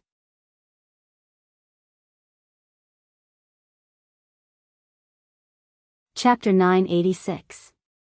Chapter 986 Crimson Lightning. Lionel suddenly sensed a strong surge. He could immediately tell that this aura was doing its best to snatch up the force that he had taken away. But the sudden change suddenly made a line toward where this suction was coming from clear and obvious. Without hesitation, Lionel shot into the distance. Before anyone could react to what he was doing, he had already shot over the horizon and disappeared into the storm. Captain! Joel called out to try to get Lionel to come back, but it was already too late. A frown immediately marred his brows. Damn it. Carolus stopped in the air as well. Beneath his feet, space fractured and cracked, causing the colossal squid beneath him to shatter as though it was made of glass. His lethality wasn't to be questioned. Maybe if it wasn't for the fact he couldn't use long-ranged attacks as freely as Lionel could, he wouldn't have fallen so far behind in their competition. But even he couldn't help but frown about Lionel's actions. There wasn't a single soul here who didn't think that Lionel was being far too reckless. There was a reason the basin was formed the way it was and why the cruisers and defenses were positioned as such. Leaving this place was akin to a death sentence. Visit. For the best no_vel_read_ng experience without the basin to funnel creatures, those oceanic beasts no longer had to deal with crowding. However, that was just the tip of the iceberg. The most dangerous location was the choke point where the basin began. It was there that these creatures would realize that the ocean wasn't so wide and endless any longer, and they began to be funneled. The result of these was a large accumulation of powerful oceanic beasts stuck outside waiting for their turn to charge in. To those creatures, the appearance of Lionel would be like a flame to a moth. There was a reason the creatures started small and slowly got bigger and bigger as the battle went on. This was because it was easiest for these small creatures to squeeze through, leaving the true behemoths stuck on the outside. Lionel was playing with his life. To these creatures, even jumping several kilometers into the air wasn't a problem in the slightest. And many of them were talents that would have various abilities that would allow them to fly, not much unlike Lionel himself and Carolus. He was really dancing on death's blade. He must have sensed it. I sensed it too, but I wasn't able to lock on quickly enough. It seems his senses are more powerful than mine. Careless frowned, not because Lionel had bettered him, but rather because even he wasn't confident in delving into a sea of creatures like that, at least not until he reached the 5th dimension and the restrictions on his ability loosened. Visit. For a better user experience, he gripped his fists. I need to enter soon. His father had told him that Earth would likely face another war very soon. In fact, their enemies might very well be bearing down already. He couldn't afford to be slow. Lionel continued to shoot forward. He had, in fact, heard Joel's call. But everyone was still underestimating him, quite frankly. With his senses, he could blanket hundreds of kilometers with his internal sight. Let alone having to be warned, he could see the danger up ahead live and in person. There was no surprise waiting for him. But, if he could kill this creature, he would effectively solve all of Earth's problems in one sweep. He too could tell that there was likely war looming over the horizon. They couldn't afford to split their attention like they were currently. On the one hand, this was a good way of training up warriors. But on the other, if this went on too long, especially without those fighting on the coast being able to absorb the force the invalids released, it would be a detriment rather than a positive. Visit. For the best no_vel_read_ng experience, Lionel's refractive gold shields continued to rotate as he flew. Large octopus arms and flying swordfish competed to swat him out of the skies and skewer him, but he dodged them with a deft ease, shooting out a single golden beam to kill them all. At first, these flashes of gold were all that told those he had left behind that he was still alive. But, very soon, he had grown too far away for even those blinding lights to reach them. The rain and the darkness was too much to see through. As Lionel tore a path through the skies, allowing the silver tablet to swallow up the force he earned, the creatures only seemed to grow more powerful. The first quasi-5th dimensional creature appeared and its aura seemed to tower over the others. The shark sat menacingly in the waters, the surrounding 10 meters around it completely empty of other creatures. It had deep crimson eyes and was actually the first non-invalid Lionel had run across. Sparks of what looked like blood-drenched lightning coursed around its fin. Every so often, a spark would light the black waters around it, resulting in a sizzling fog that quickly vanished into the air. Lionel had planned on just shooting over this creature, but when he saw this odd, corrosive lightning, his interest was piqued. He wondered if Gil could evolve his lightning if he used this shark's beast crystal. Though Gil was a speedster, due to the fact it was element-based, he gained lightning affinity along with it. The latest _AP_SODIs are on the website. Right now, Gil only used normal natural lightning force. But this blood-red lightning seemed to be at least top 100 among lightning elemental forces in Lionel's estimation. Plus, I need to gather up some high-quality meat for everyone to eat. I can't skip over these creatures. Making a decision, Lionel rose a hand. But, he was shocked to find that the instant he did, the menacing glare of the shark vanished as it turned tail and ran.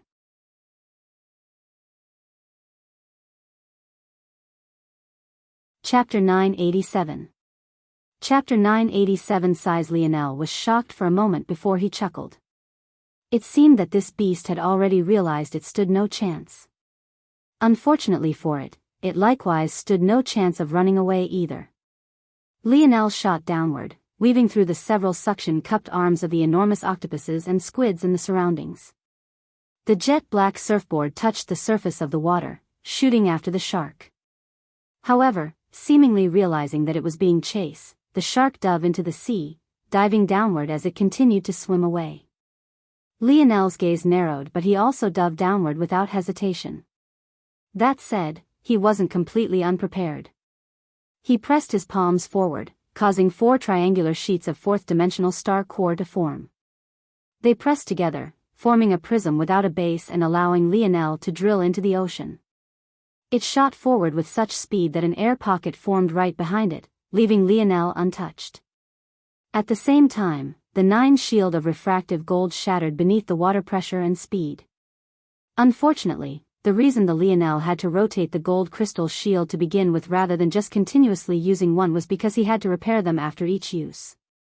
After all, refractive gold was a fourth dimensional, or while Lionel's light elemental force was in the fifth dimension. The fact that it could even survive a single beam was a testament to Lionel's crafting skill in choosing the perfect crystal structure. But, now that Lionel was rushing forward like this, their fragility was exposed. In addition, Lionel knew that the beams of light he produced with the shields wouldn't be enough to kill this shark. That was why he hadn't even tried. It was fine for dealing with cannon fodder of the fourth dimension, but a creature so close to the fifth dimension, especially one that was living like this, was a completely different story. Luckily, Star Core was known for its sturdiness, allowing Lionel to keep up the speed. Visit. For the best no_vel_read_ng experience soon, he caught up to the shark at the point they were already 100 meters below surface level. A spear appeared in his hand and a low roar left his lips. The moment it did, a surge of force shot out from Lionel's body, causing a sphere of air to appear around him as all the water in the surroundings was forced away. The shark suddenly found itself like a fish out of water, gasping for breath without recourse. It fell through the air pocket, flailing about. Unable to fight back, it could only watch as Lionel severed its head from the rest of its body. What a large shark! The shark was at least 50 meters long. Lionel wasn't exactly a marine biologist, but he knew enough to know that creatures of this size should be rare, even in the sea. And yet, it felt like they were suddenly everywhere now. It seemed like the best explanation was that this was just the result of the increasing dimensions on beasts, but why was it that little black star hadn't increased in size? And why was it that humans didn't seem to grow larger either? At least not to such an exaggerated extent, anyway. Lionel shook his head, quickly catching the shark and allowing it into the segmented cube before the walls of water closed in around him again. He quickly shot upward with his prism of Star Core leading the way once more. Lionel's gaze narrowed just as he was about to reach the surface. With a flick of his fingers, his Star Core prism split, a rush of water threatening to crush him the instant it did. But, he was prepared for this long ago. With a clench of his fists, Lionel sent a punch surging with universal force flying forward. Visit. For the best no_vel_read_ng experience bang. Bang. Bang. The column of water shattered. At the same time, four blade-like pieces of Star Core shot out, slicing apart tens of oceanic beasts into minced meat as Lionel rose back into the skies, a rain of blood that soon turned to motes of light hovering around him. Lionel flipped over his palm, causing a large beast crystal to appear. Its insides flickered with a wild red lightning that made Lionel narrow his eyes. Maybe I underestimated this force. Top 100 might just be a minimum. The force was weak to him because it was still fourth dimensional and it had come from a beast he easily killed. But, this was mostly because Lionel himself was in the fifth dimension. This had little to do with the actual strength of the lightning. After all, not every force could be as powerful as his Scarlet Star Force, capable of injuring those even dimensions above it. The fact that this lightning could catch his eye at all was a testament to its strength. Lionel nodded and put the beast crystal away. Even if he didn't end up giving it to Gil, he still hadn't forgotten that he had mainly come here to earn money to begin with. That said, Lionel had a feeling that the beast crystal of the creature controlling all of this would be far more valuable. Lionel tore a path into the distance but very quickly came to a stop again. What he saw this time left him speechless. A beaver the size of a mountain. A crocodile that dwarfed a blue whale. A black swan twice his own height. Swordfish so numerous they formed several formations of their own. Ravenous carnivorous fish led by a rainbow-scaled piranha that looked like it could be its own island. This sort of lineup was enough to make anyone go numb, but Lionel was speechless because of something completely different. Visit. For a better user experience, this creature is actually so cowardly. I'm still hundreds of miles from its locations and yet it already sent this sort of vanguard after me. Lionel knew now that the creature couldn't move far from the location he sensed it from, or else the storm would disperse. That much made sense. But it actually didn't even wait for Lionel to get remotely close for it to send these freaks of nature after him. The only way for these creatures to have gotten here now was for them to have been sent the instant that creature felt Lionel lock onto it. For one, for this creature to actually sense Lionel's internal sight was one matter. Even when Lionel was in the third dimension, no one could do that. And yet, this creature had, even though Lionel was currently in the fifth dimension. Secondly, for the creature to react like this only had two explanations. Either it hated taking risks or it was cowardly to an extreme. How could Lionel not be speechless? To make matters more shocking, Lionel had yet to run into a single fifth-dimensional beast in his time here, but there were suddenly hundreds of them before him now, including the school of endless swordfish. At least they're all Tier 1. Lionel was about to learn very quickly that a Tier 1 talent from Earth meant something far different than a Tier talent from the worlds he had been running around on recently. A Tier 1 talent from a world like this that also happened to be a beast. Well, that was another sort of death sentence altogether. It could be said that everyone was perfectly correct that Lionel had gone out seeking to die. The latest _AP_SODIes are on the website. At that moment, the mountain-sized beaver suddenly raised its flat tail. In that instant, Lionel's pupils constricted into pinholes.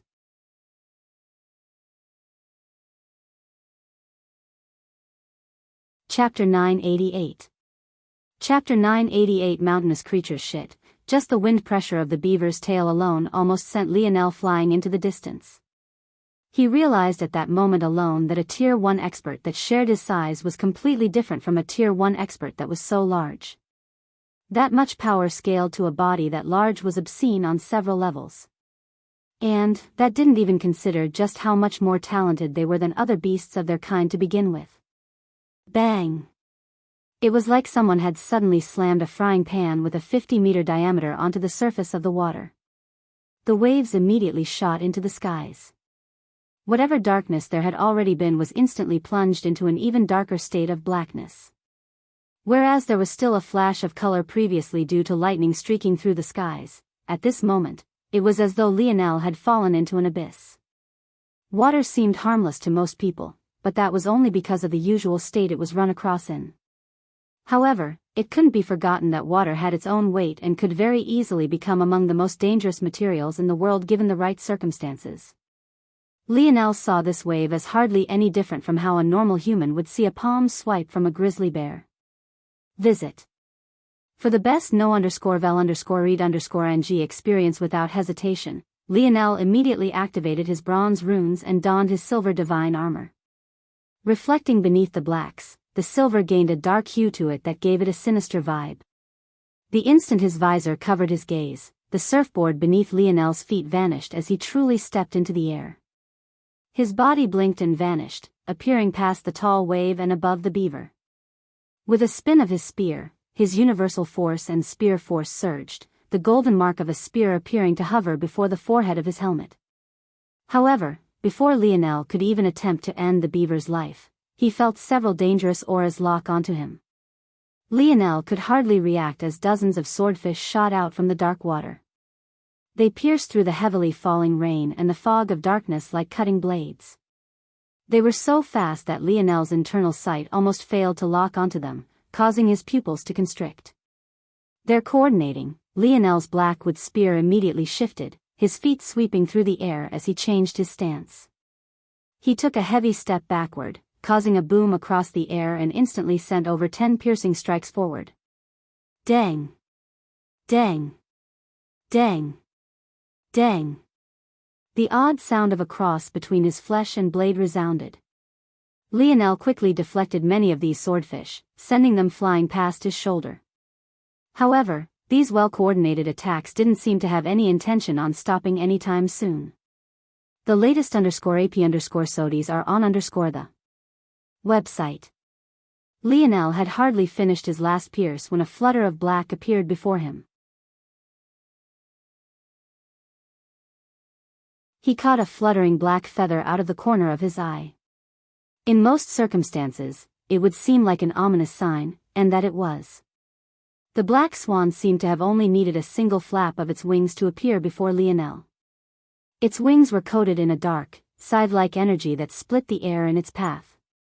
Lionel almost didn't notice its presence, and when he finally did, its wing was already before his throat. It was right at that moment that Lionel's demeanor changed.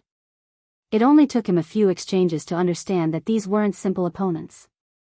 Not only did they seem to have intelligence matching that of humans, but they also had individual power that made him feel somewhat numb.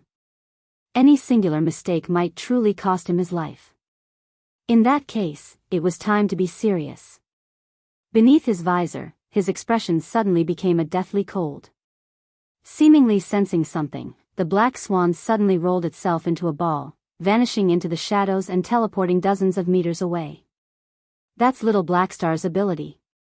Does it also have a shadow world? Lionel made a mental note, but he had already stepped across the skies. A next volley of swordfish had already appeared before him. They tore through the skies even more menacingly than they had in the past, seemingly having used the beaver's tail as a springboard this time. Visit. For the best no_vel_read_ng experience. Another wall of wind threatened to send Lionel flying into the distance, but he held his ground, the tip of his spear vibrating for just a moment. Meteoric impact. Every time Lionel's spear swept forward, another swordfish would be blasted into minced meat. The penetrating power of his spear force seemed to have increased to another level, almost making it seem as though they were being destroyed from the inside out. It was then that the enormous blue whale dwarfing crocodile seemed to have finished preparing something, its gaze seething as it locked onto Lionel.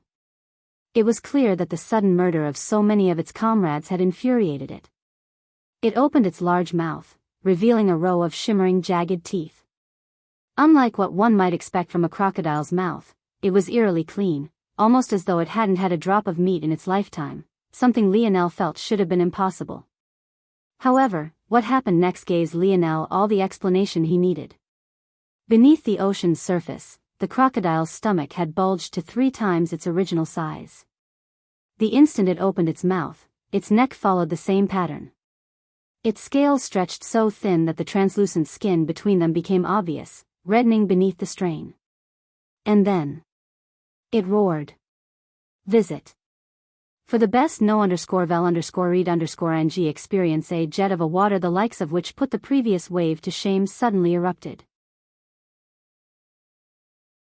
It was so violent that the sound barrier shattered instantly, concentric circles of air being torn and blasted apart as it ripped a path toward Lionel. In one blink, it had exited the crocodile's mouth, but in the next, it had already swallowed Lionel whole, far too quick for him to react.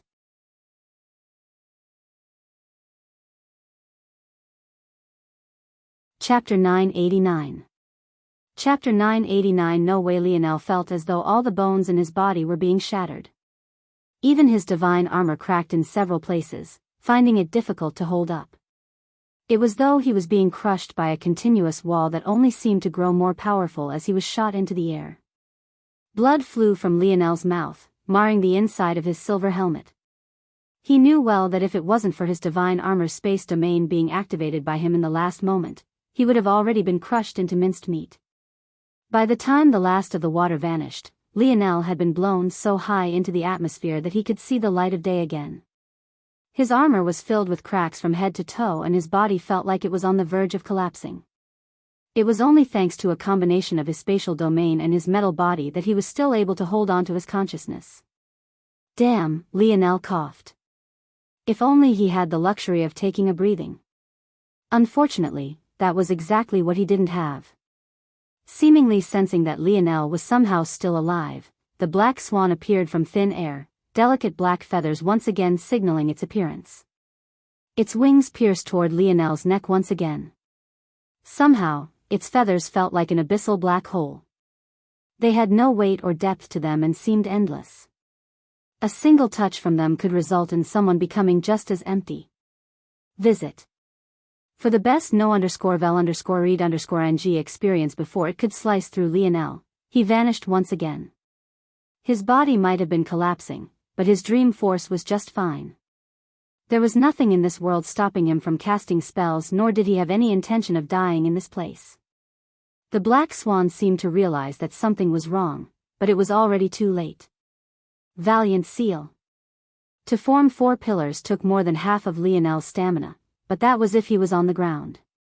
Because he had to accumulate his own earth force without relying on the earth, the difficulty suddenly skyrocketed, taking with it at least 70% of his stamina.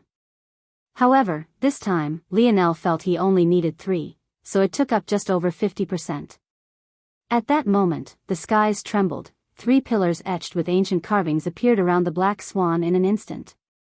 It immediately tried to blink away as it had done before, but just when it rolled onto itself, vanishing into the shadows to blink away, there was a sudden spine-tingling sound of bones snapping and breaking. Bang! The neck of the black swan was twisted into an odd angle. Lionel hadn't even needed to do anything before its vitality began to fade away. Visit. For a better user experience as expected, the black swan wasn't teleporting, it was rather moving through space at an alarming speed. When it entered its shadow world, its speed had almost no limits on it as it was no longer corporeal, so it would feel as though it was teleporting. However, the barriers of Lionel's valiant seal were almost like the barriers to a world. Trying to charge through that even with a shadow world would be impossible. In fact, even if the black swan was truly teleporting, it would have been in for the same rude awakening. The black swan just so happened to lead with its neck, the most fragile part of its body, so it was unlucky in seeking its own death without understanding the situation it was in. But, this saved Lionel the stamina he would need to use to truly finish this battle. He took deep breaths, stepping into the triangle of pillars and stretching out a palm. Twinkling lily, carnivorous stem. At that moment, delicate flower petals formed of light elemental force began to form around Lionel. However, their beauty only lasted for a moment before they suddenly whipped out with vines. The vines themselves were quite beautiful, being coated with delicate, white cotton filaments. But, their actions were horrifying. They latched onto the body of the dying black swan, tearing into its flesh and pumping out its vitality. Lionel could feel his body quickly healing. In just a few breaths, not only was he back in top condition, but even his divine armor had been healed of all its cracks. The body of the black swan turned to ash, leaving behind a beast crystal swirling with black fog. Lionel could tell that it was of exceptional quality. It would most definitely sell for quite a number. Visit. For the best no_vel_read_ng experience, Lionel took a deep breath. The dimensional verse was really too unpredictable. He knew that it was a bit reckless to rush out into the ocean all alone like this. However, if that creature wasn't handled, it would only cause more problems in the future. Lionel felt like he was the only one who could do it. Of course, a part of him also understood that his grandfather had such great control over Earth that he could have likely stopped this already if he wanted to. It was once again a case of Lionel and his grandfather's ideologies clashing. Emperor Fox likely believed that this was a good method of tempering his people, while Lionel didn't feel like lives needed to be risked needlessly. And yet, here he was, risking his life. Lionel shook his head. Putting his blackwood spear away, he flipped his palm to reveal another. It radiated the aura of a quasi-silver spear, but it was very much different from the silver spear he usually used. It had a blade on just one end and it almost looked like a trident. However, its second and third blade were so small in comparison to the middle blade that they almost looked like accessories. The body of the spear was coated in beautiful sapphire scales and its blade was a translucent blue crystal that the waters below seemed to have already reacted to. Visit. For the best no_vel_read_ng experience, let's end this quickly. Lionel thought, shooting forward. Lionel had no way of knowing that he wasn't the only one gunning for this mysterious, storm-controlling creature.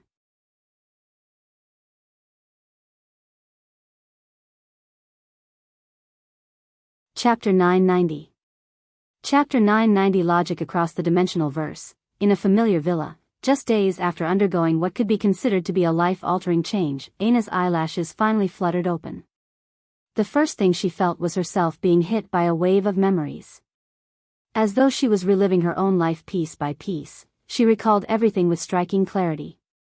If it had to be described, it felt like she was a computer downloading files one by one. She stared blankly at the ceiling, all sort of weird emotions coming one after another, but she didn't quite know or understand how to process them. It was similar to how a child might not understand the complex inner workings of relationship dynamics. A child might comprehend surface emotions, but complex, multi-layered ones would be beyond their comprehension. At the same time, empathy would also be something difficult for them to grasp, at least not when it came to placing another above themselves.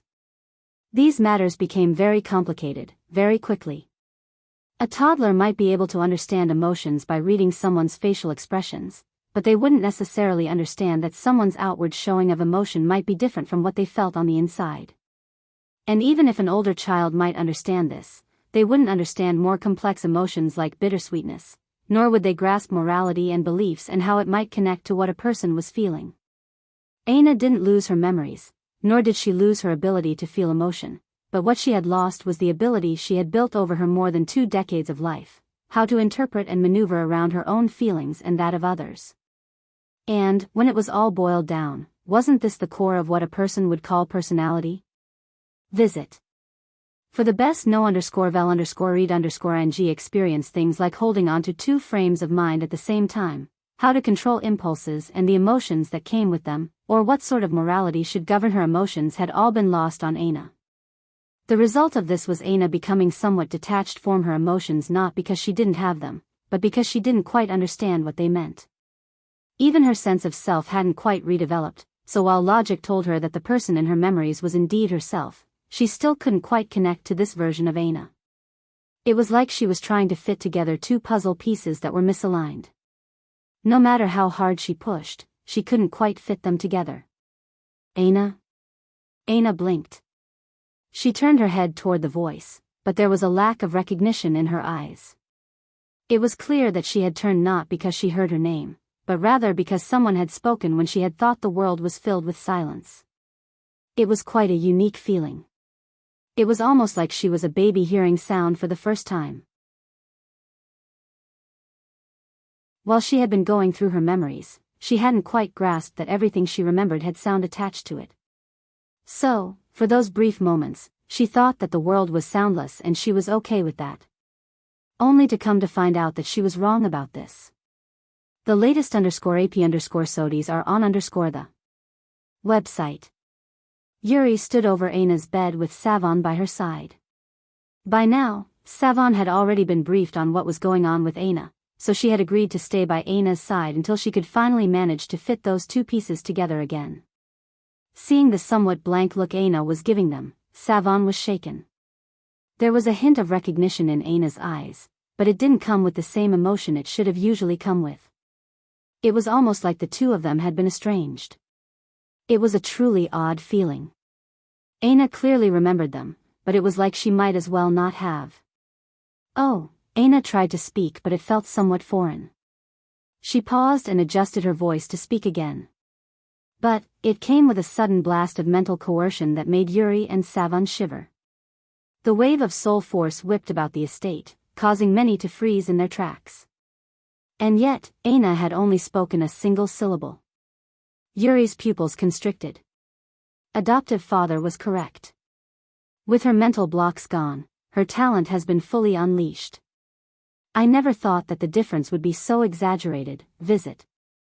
For the best know_vel_read_ng experience seemingly realizing that something was wrong, Aina closed her mouth again. She felt like a piece of her was going away whenever she spoke and it made her feel weird, almost like she could project herself onto the outside world. An added layer of complexity that was difficult to manage suddenly manifested itself.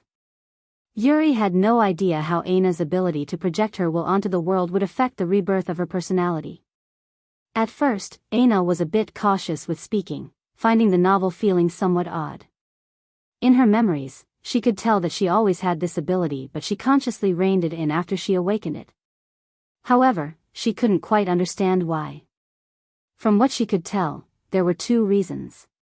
First was that it was wrong to coerce people. And the second was that it saved stamina for battle.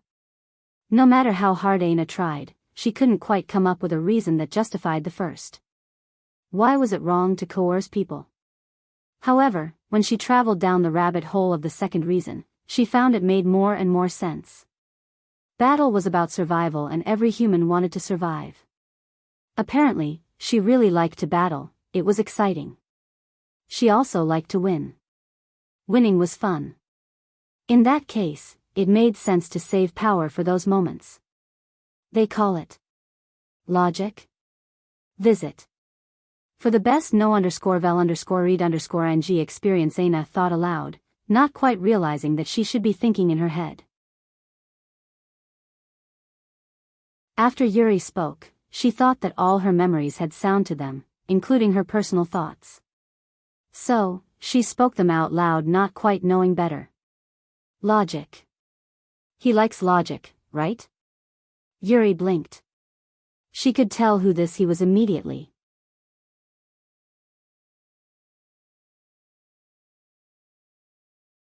Chapter 991. Chapter 991. Water Domain Spirina didn't seem to need much convincing that survival and battle were important. Maybe she felt that these things were extremely fundamental and didn't need to be explained further, or maybe she was just not aware of the hypocrisy of her own thoughts. She easily accepted one thing she liked but couldn't easily accept something that could be deemed as her sacrificing for the sake of someone else. At the same time, she also found that she very much liked the concept of this logic. She sat up from her bed a bit too easily. Luckily, she didn't use excessive strength, if she may very well have hit the ceiling already. She blinked and looked around. If you use logic for everything, things become very easy, right? Aina didn't seem to be speaking to anyone in particular. It was only then that Yuri and Savan realized that she was thinking out loud, leaving them somewhat speechless. They looked toward one another but didn't say much. Just talking aloud had already shifted Aina's mentality so much, they were almost scared to say anything more. At the same time, though, wouldn't everyone be speaking around her? It wasn't exactly like they could just shelter her from everything, or else that would defeat the entire purpose. So, rather than staying silent, Yuri tried to start a conversation. Logic? Why do you say that? Oh. Because my memories say that I love him, but I don't understand why. I thought that if maybe I thought like him, then I could understand. I also like the way he thinks, it seems to make sense. Visit. For the best no_vel_read_ing experience, Aina blinked. Yuri didn't know if it was an illusion or not, but Aina's golden eyes seemed to grow brighter whenever she said him. They practically radiated her own light at this point, making it difficult for Yuri to look at her directly. I see. Yuri nodded. So what do you want to do? Right. Train. Aina's eyes lit up. She found in her memories that she really liked to do that. And she felt it was logical too. The more training she did, the more powerful she would become, and the more battles she would win. Also, the more fit that she was, and the stronger she became, the longer she would live and the higher her chance at survival would be. These things all made logical sense to her. Plus, she felt something in her blood calling out to her. She really wanted to swing a blade. The bigger, the better. Before Yuri and Savan could react, Aina had already dashed by them, her speed seemingly having increased by several levels. If it wasn't for Yuri's powerful mind, Aina would look no different from a blur to her. Yuri could sense that Aina's blood was flowing far more smoothly. If in the past it had been working against her, it was now working with her side by side to the point their sum was exponential of what it had been before. When Yuri and Savan finally caught up, they found Aina standing in the courtyard, but there was a slight panic on their faces. The current Aina truly looked like an untouchable fairy. She had a bright, childish smile on her face as she swung her axe. But this wasn't the main problem. Visit. For a better user experience, the issue was that she was wearing a silk nightgown that Yuri had put on her after helping her clean herself thoroughly during the last few days. It came to her knees, but the string straps that hung from her shoulders revealed much of her alluring collarbone and graceful arms. Though she hadn't exposed anything too unseemly just yet, with every flutter of the wind the gown came closer and closer to doing so, riding up the elegant curve of her thighs and hips. Luckily, Aina was wearing proper undergarments, or the sight might have been even more scandalous than it was now. But everything from her long, fluttering hair to the delicate structure of her face made it feel as though the world was revolving around her. The servants of the estate all had come to a grinding halt. Most of them were women, but there were most definitely some men around. This was the very first time they had seen Aina without her mask on, and they felt shaken to their cores. The way the silk wrapped around her toned belly and nearly split down her two round, bouncing cheeks was enough to make almost anyone faint from desire. Aina! Yuri rushed forward with a blanket, covering Aina completely and almost getting her head cut off in the process. Aina blinked in confusion, not sure why Yuri was stopping her. Her first instinct was to fling Yuri away from her, but her memories told her that this was a bad thing to do even though she didn't quite understand why. However, what was obvious was that she was visibly annoyed. She glared at Yuri, causing the latter to shiver uncontrollably. She could sense a killing intent pervading Aina's gaze that made her blood run cold. Visit. For a better user experience, just when Yuri was at a loss for what to do, a figure entered the courtyard under the escort of a maid and Aina's father. This figure had a servant of his own by his side, carrying a box that held several precious ingredients to wish Aina a speedy recovery. However, when he laid eyes on Aina, he stood frozen. Even though she stood in such an odd position, holding a massive axe in one hand and with Yuri draping a large curtain over her body, he still felt as though all things had stopped. Richard had never seen such a beautiful woman in his life. Across the dimensional verse, deep within a storm, a young man swung a trident-like spear, violent whirlpools of volatile water surging around him. 3 pillars carved with ancient patterns swirled about him like an ultimate defense. He weaved in and out of large swaths of oceanic beasts like he too was a fish in water, his momentum only climbing and growing. Raising up his water domain spear, its dragon-like sapphire spear heeded his call. The roar of a flood dragon shook the skies as several water serpents surged out from the blackened ocean. Lionel stood amidst them all, several carcasses of colossal beasts floating about the surface around him. Get out of my way. His voice reverberated like a low, rumbling growl. For reasons he wasn't quite certain of, he suddenly felt enraged. The latest _AP_SODIes are on the website.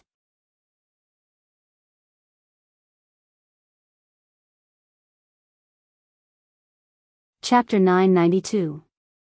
Chapter 992. Flexibility. Horned water serpents wrapped around Lionel as though they were flood dragons. Every time he swept his spear forward, one would blast through the air with no less strength than the water beam of the crocodile. Carnivorous fish and swaths of swordfish were shattered on impact, erupting into blood mist that was instantly swallowed up by the dark waters. Lionel stepped onto the surface of the ocean, whirlpools surrounding his feet and making it almost impossible for anything to attack him from below. His spear spun in his hands, the roar of the flood dragons fusing the booming thunder above. Beneath the surface of the water, schools of carnivorous fish tore a path toward Lionel's feet.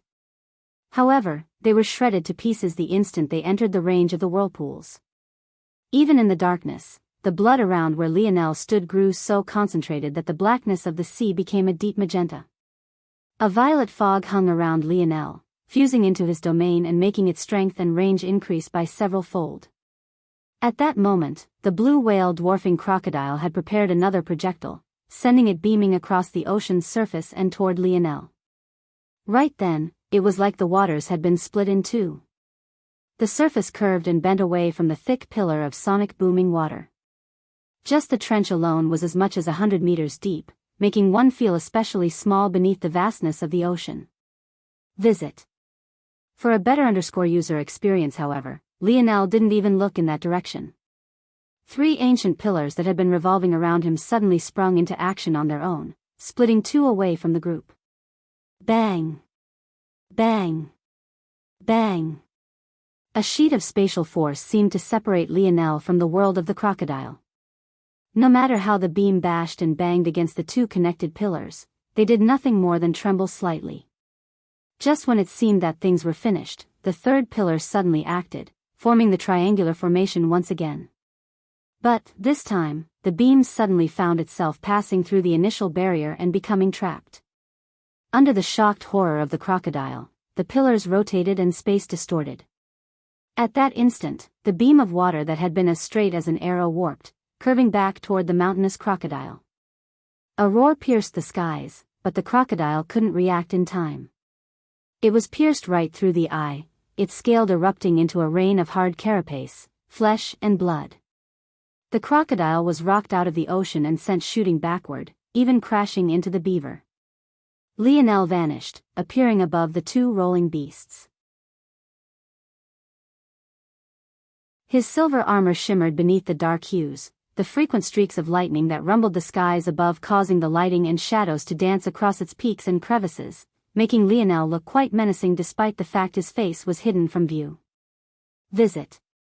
For the best no_vel_read_ng experience, seemingly sensing that something bad was about to happen, the island-sized piranha stopped commanding its carnivorous fish after Lionel and took action itself, quickly trying to close the distance. But by then, Lionel had already raised his spear high into the skies. The countless flood dragons surrounding him began to revolve, quickly fusing into a singular snaking dragon whose roar tore a hole in the dense black clouds above, revealing a singular ray of sunlight that shone down upon Lionel. Lionel's blade descended, the water dragon fusing into one with his downward momentum. Shu. Bang! Bang! Bang! Lionel ripped a gaping wound right through the crocodile's injured eye, turning its brain into minced meat. But, as though that wasn't enough, the water dragon didn't pause for even a moment, shooting out of the crocodile's body and ripping right through the mountain-sized beaver it had collided with.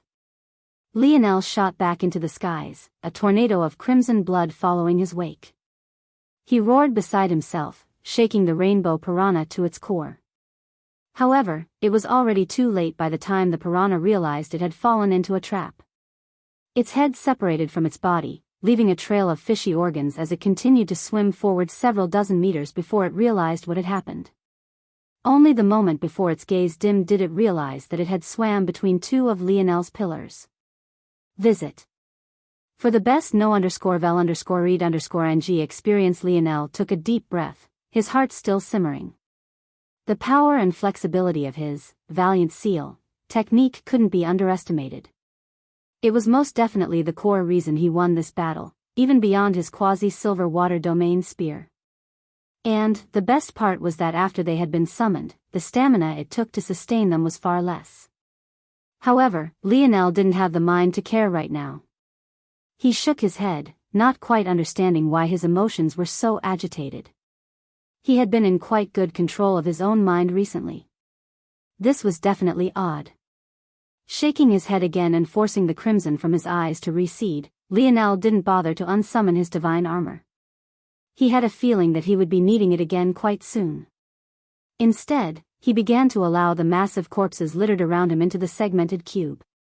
Quite soon, he had 3 enormous beast crystals before him, one from the beaver, another from the crocodile and the last from the rainbow piranha. This beaver has very powerful physical abilities. It'll be good for Franco to absorb this. I had thought that this crocodile had a water-based ability, but it seems that it's actually a swallow ability, it just has a clever way of using it. The piranha has a beast control ability. I guess these last 2 can be sold then. Lionel distracted himself with these thoughts. But, he was very soon distracted once again by something less superficial. These swordfish, Lionel had long since realized that these swordfish all seemed to have the same blade-like ability. He had planned to see if there were any powerful ones among them that could help Joel strengthen his own, but what he actually found left him surprised. Visit. For the best no_vel_read_ng experience.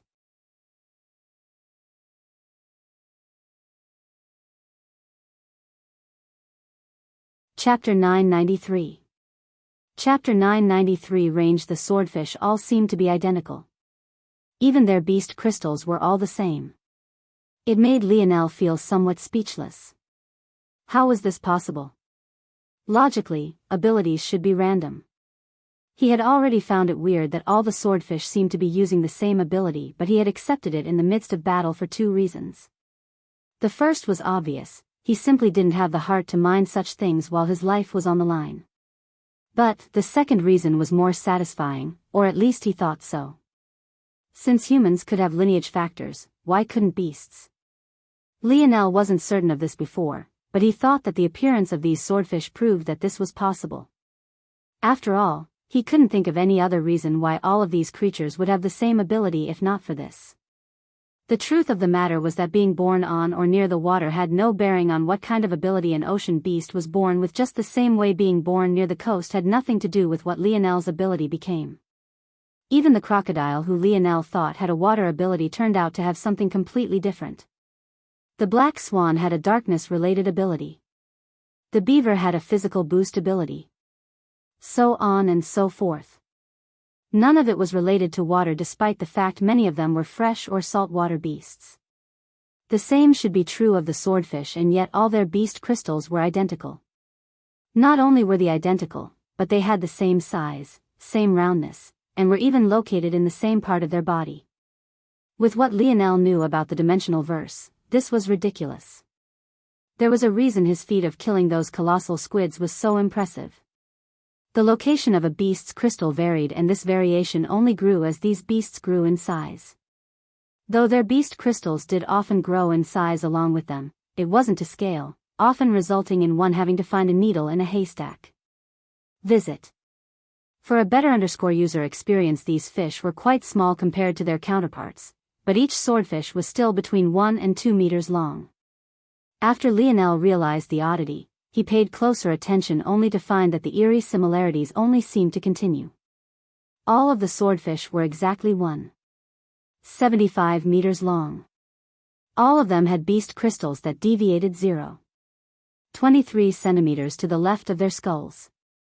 They all had the same number of scales, the same length of sword blade, the same exact shade of color. Were they cloned? What the hell? Lionel found it all to be incredulous, and for good reason. If someone had the ability to clone this many fifth-dimensional beasts, just what kind of power could they wield? It might have looked easy for Lionel to deal with the swordfish he had, but it had to be remembered that he was Lionel. Not just anyone could do what he had done. Quite frankly, Lionel had gotten lucky. The larger the beast, the more powerful they seemed to be. Though Lionel didn't know what this meant for Little Blackstar, this was what he had experienced, at least on this battlefield. If instead of cloning these small swordfish it was instead something far more dangerous than this. No, this wasn't even necessary, just these school of swordfish could probably blast a path through the coast. Lionel realized then that this creature had more power in its hands than it seemed, it just couldn't be bothered to use it against the invalids and preferred to force the humans to deal with it. Lionel was truly at a loss for how he should be reacting to this. Visit. For a better user experience these beast crystals. In the end, Lionel had collected as many as 238 of them. All of them still identical. However, he had already accepted this. What he was more intrigued by was the force swirling about them. This blade force. It's so pure, so controlled, but it still feels fundamentally different from spear force, and it also feels fundamentally different from sword force as well. Lionel's heart shuddered and he felt like he had suddenly been enlightened by something. He stared at the beast crystals so intently it felt like he might bore a hole into them, the golden spear on his forehead becoming brighter and brighter. Lionel had always been wondering what was so special about spear force. As far as he was aware, it just sharpened his blade. But, why was there a distinction between it and other blade weapon forces then? Why not just call them all blade force? Lionel stretched out 2 fingers and pierced at empty air, causing a dull shing sound to resound. He did it again. This time, the sound was even sharper. It was as though 2 blades were running across each other. He repeated the action for a 3rd time. This time, the force seemed to vanish into the void. But, in the next moment, the ocean was split into 2, forming a trench even deeper than the one caused by the crocodile's breath. Visit. For the best no_vel_read_ng experience when Lionel was observing the swordfish's beast crystal, he realized that they all seemed to act in a similar and predictable pattern. Blade force wanted to hack at and sever everything. It was quite violent. And yet, Within the beast crystal, it actually became something that Lionel could see a pattern in. The moment Lionel saw this, he reframed the way he viewed his spear force. Rather than focusing on what confused him about it, he focused on what he could put into a designated pattern. What was predictable about spear force? Lionel thought the answer was quite simple: range. If there was one defining characteristic that separated spear force from blade and sword force, it was that singular word. Lionel had only barely latched onto the idea when he suddenly felt that there was nowhere his spear force couldn't reach so long as he willed it. And yet, he wouldn't need to rely on spatial force. Lionel pierced his fingers out again. Over half a kilometer away, the head of an approaching colossal squid imploded from the inside out. Lionel had no idea just the realm he had stepped into. He almost forgot about the danger looming overhead as the quasi-silver spear in his hands began to tremble madly as though to roar out its happiness. The latest _AP_SODIes are on _the website.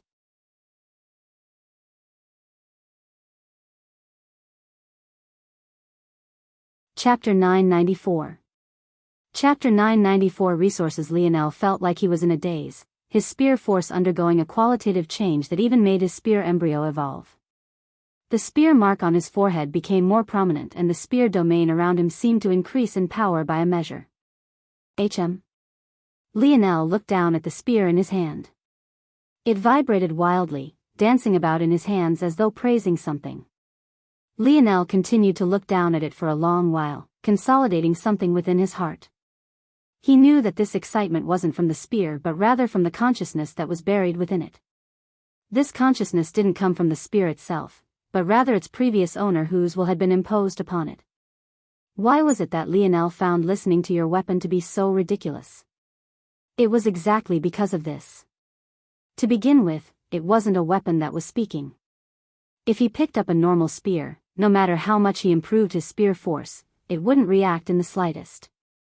This was why, despite having felt the sentience of his spears before, Lionel was completely unmoved by it all. Lionel was in a position where he was lucky enough to learn from his predecessors, but he also didn't want to be controlled by their thoughts. His current spear force had suddenly increased in power by more than tenfold, but if it had been explained to him by someone else, the leap wouldn't be nearly as exaggerated. Visit. For a better user experience as far as Lionel was concerned, if there was a planned path for how a spear should progress and increase in strength, there had to be someone who had done it first. Then, that person had to have had the ability to explain and describe just what evolution they had undergone to reach that stage so that their knowledge could be passed down to others. By this point, Lionel's feelings on the matter should be clear. If someone else could do it, why couldn't he? Listening to a spear? What kind of ridiculous nonsense was that? He only needed his own self. In fact, if not for the thoughts of these spears distracting him, he felt like he could have figured this out long ago. If not for him having set aside these powerful spears to use his blackwood spear for a while, his mind wouldn't have been so clear on what the next step would be. Even if he managed to see the oddity of the swordfish beast crystals, his mind would have been too fogged to take the next step so confidently. Why was it that these spears claimed peaks for themselves within the spear domain ring? Why was it that a quasi-bronze and quasi-silver spear could have a spear peak of their own while there was an endless graveyard of spears around them? When you thought about it this way, it was quite odd. If Lionel wanted to, he now had just the right combination of mental strength and spear force mastery to pick up any number of silver-grade spears. However, none of them would have a spear peak to their own. The reason was simple. Quasi-bronze and quasi-silver represented the peak of their levels. They were the kings among experts within their range and they reigned supreme as a result. This was what separated them from the spears that could only loiter around the base of their peaks, and this was why domains represented kingship. Why was it that Lionel's king's might could strengthen his domains so much? Why was it that Lionel's domain led him to kingship over universal force? Why was it that this spear was now trembling in Lionel's hand? Visit. For the best no_vel_read_ing experience, it all led back to same idea. They were all interlinked and interdependent. Lionel's palm flipped over, causing the water domain spear to vanish in place of his blackwood spear. He swept it out to the side, his spear force splitting the waters and causing waves that stretched out for several kilometers. Lionel shot forward, his 3, valiant seal, pillars following closely behind him. He truly wanted to see if there was anything that could get in his way now. As far as he was concerned, wherever he stepped foot was his domain. Yuri was forced to weather the storm of Aina's killing intent. She hoped that it wouldn't cost her life, but now that Richard was here, she definitely couldn't afford to move now. Savon moved forward and happened to block Richard's view of Aina's face. It was only at that point that he finally managed to snap out of his daze and recover, remembering why it was that he was here. The latest _AP_SODIES are on the website. The truth was that Richard had never been interested in seeing Aina's face, nor had he ever gone out of his way to get Aina to remove her mask. As far as he was concerned, their relationship was strictly business. Even the thoughts he had of asking Aina to marry him had all been related to how useful she was and little to do with how attracted he was to her.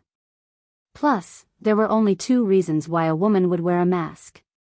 Either she was far too beautiful or she was far too ugly. However, Yuri and Savon wore masks alongside Aina, and Richard had received reports about them being spotted without them before. This made Richard think that Aina was likely the latter of the 2 possibilities and that her friends were just wearing masks along with her as a form of solidarity. He realized now, though, that his conclusion couldn't have been further from the truth. Shaking his head, he gestured to his servant, who cleverly passed on his box to Savon as opposed to Aina. Though Richard was a bit confused about exactly what was going on here, he knew that it was probably best not to ask since Miel had almost not let him in at all. "This is just a token of my appreciation, Miss Brazinger. Much of the resources you asked for can be found within here and much more." Aina blinked. "That's right, resources are important to me too." "Very important," Richard's brow furrowed slightly. He wasn't quite sure of how to respond to this. The latest _AP_SODIES are on the website.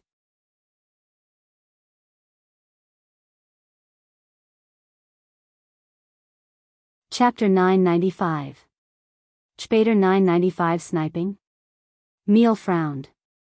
If he had known that Aina was awake now, he would have never allowed Richard to enter. It was only because he thought that his daughter was still in a coma that he had allowed Richard to come under the latter's insistence. After all, as a vassal of the family, there was still a small bit of due respect that he owed to the potential heirs, especially since it seemed that Richard had taken the secure lead in this aspect. It could only be said that this timing was horrible. Miel didn't really care who did and didn't find his daughter attractive. He wasn't one to care about such things. The main issue was that he didn't want any undue influence on Aina's recovery. Richard was a very intelligent young man. He most definitely already realized that there was something off about Aina's current demeanor. Though he likely wouldn't be able to guess exactly what had happened, he didn't need to do that in order to cause problems. Miel took a slight breath and shook his head. For now, pressing forward and rushing Richard out would only make things seem more peculiar than they already were. He could only ride this out and hope that Aina didn't think anything too ridiculous out loud. Though he had a weird expression on for a moment, Richard quickly recovered once again, giving Aina a light smile. "You've done a lot for me, and I can say with great certainty that you are a large part of the reason I've almost secured the official position of heir for myself. Since you've helped me so greatly, how could I not properly reward you? I've made sure to give you more than what you've asked for, and if you need anything in the future, please don't hesitate to reach out." Richard's smile became more natural by the end of his words as he lightly nodded toward Yuri and Savon before turning toward Miel. The latest _AP_SODIES are on the website. "I appreciate you allowing me into your home, Sir Brazinger. I won't continue to intrude and will take my leave now. If you need anything, you can feel free to contact me as well." Miel nodded lightly but didn't say much. He knew that the reason Richard insisted on entering his estate today was because he no longer had a reason to hide. Richard had been away from planet Viola for a long time before returning today. Yet, the first thing he had done was come here. He was clearly signaling to everyone that not only was he back, but that he had a powerful vassal under his banner. Since Aina had almost died fulfilling his mission, even if Meal wanted to wash his hand clean of Richard, he couldn't do so. By the time the details of what happened that night became clear, the Brazingers would be irrevocably tied to Richard. Sorry, adoptive father. Aina just woke up and we couldn't stop her before she came out here. Yuri spoke after Richard and his servant disappeared. Meal shook his head, telling Yuri not to mind.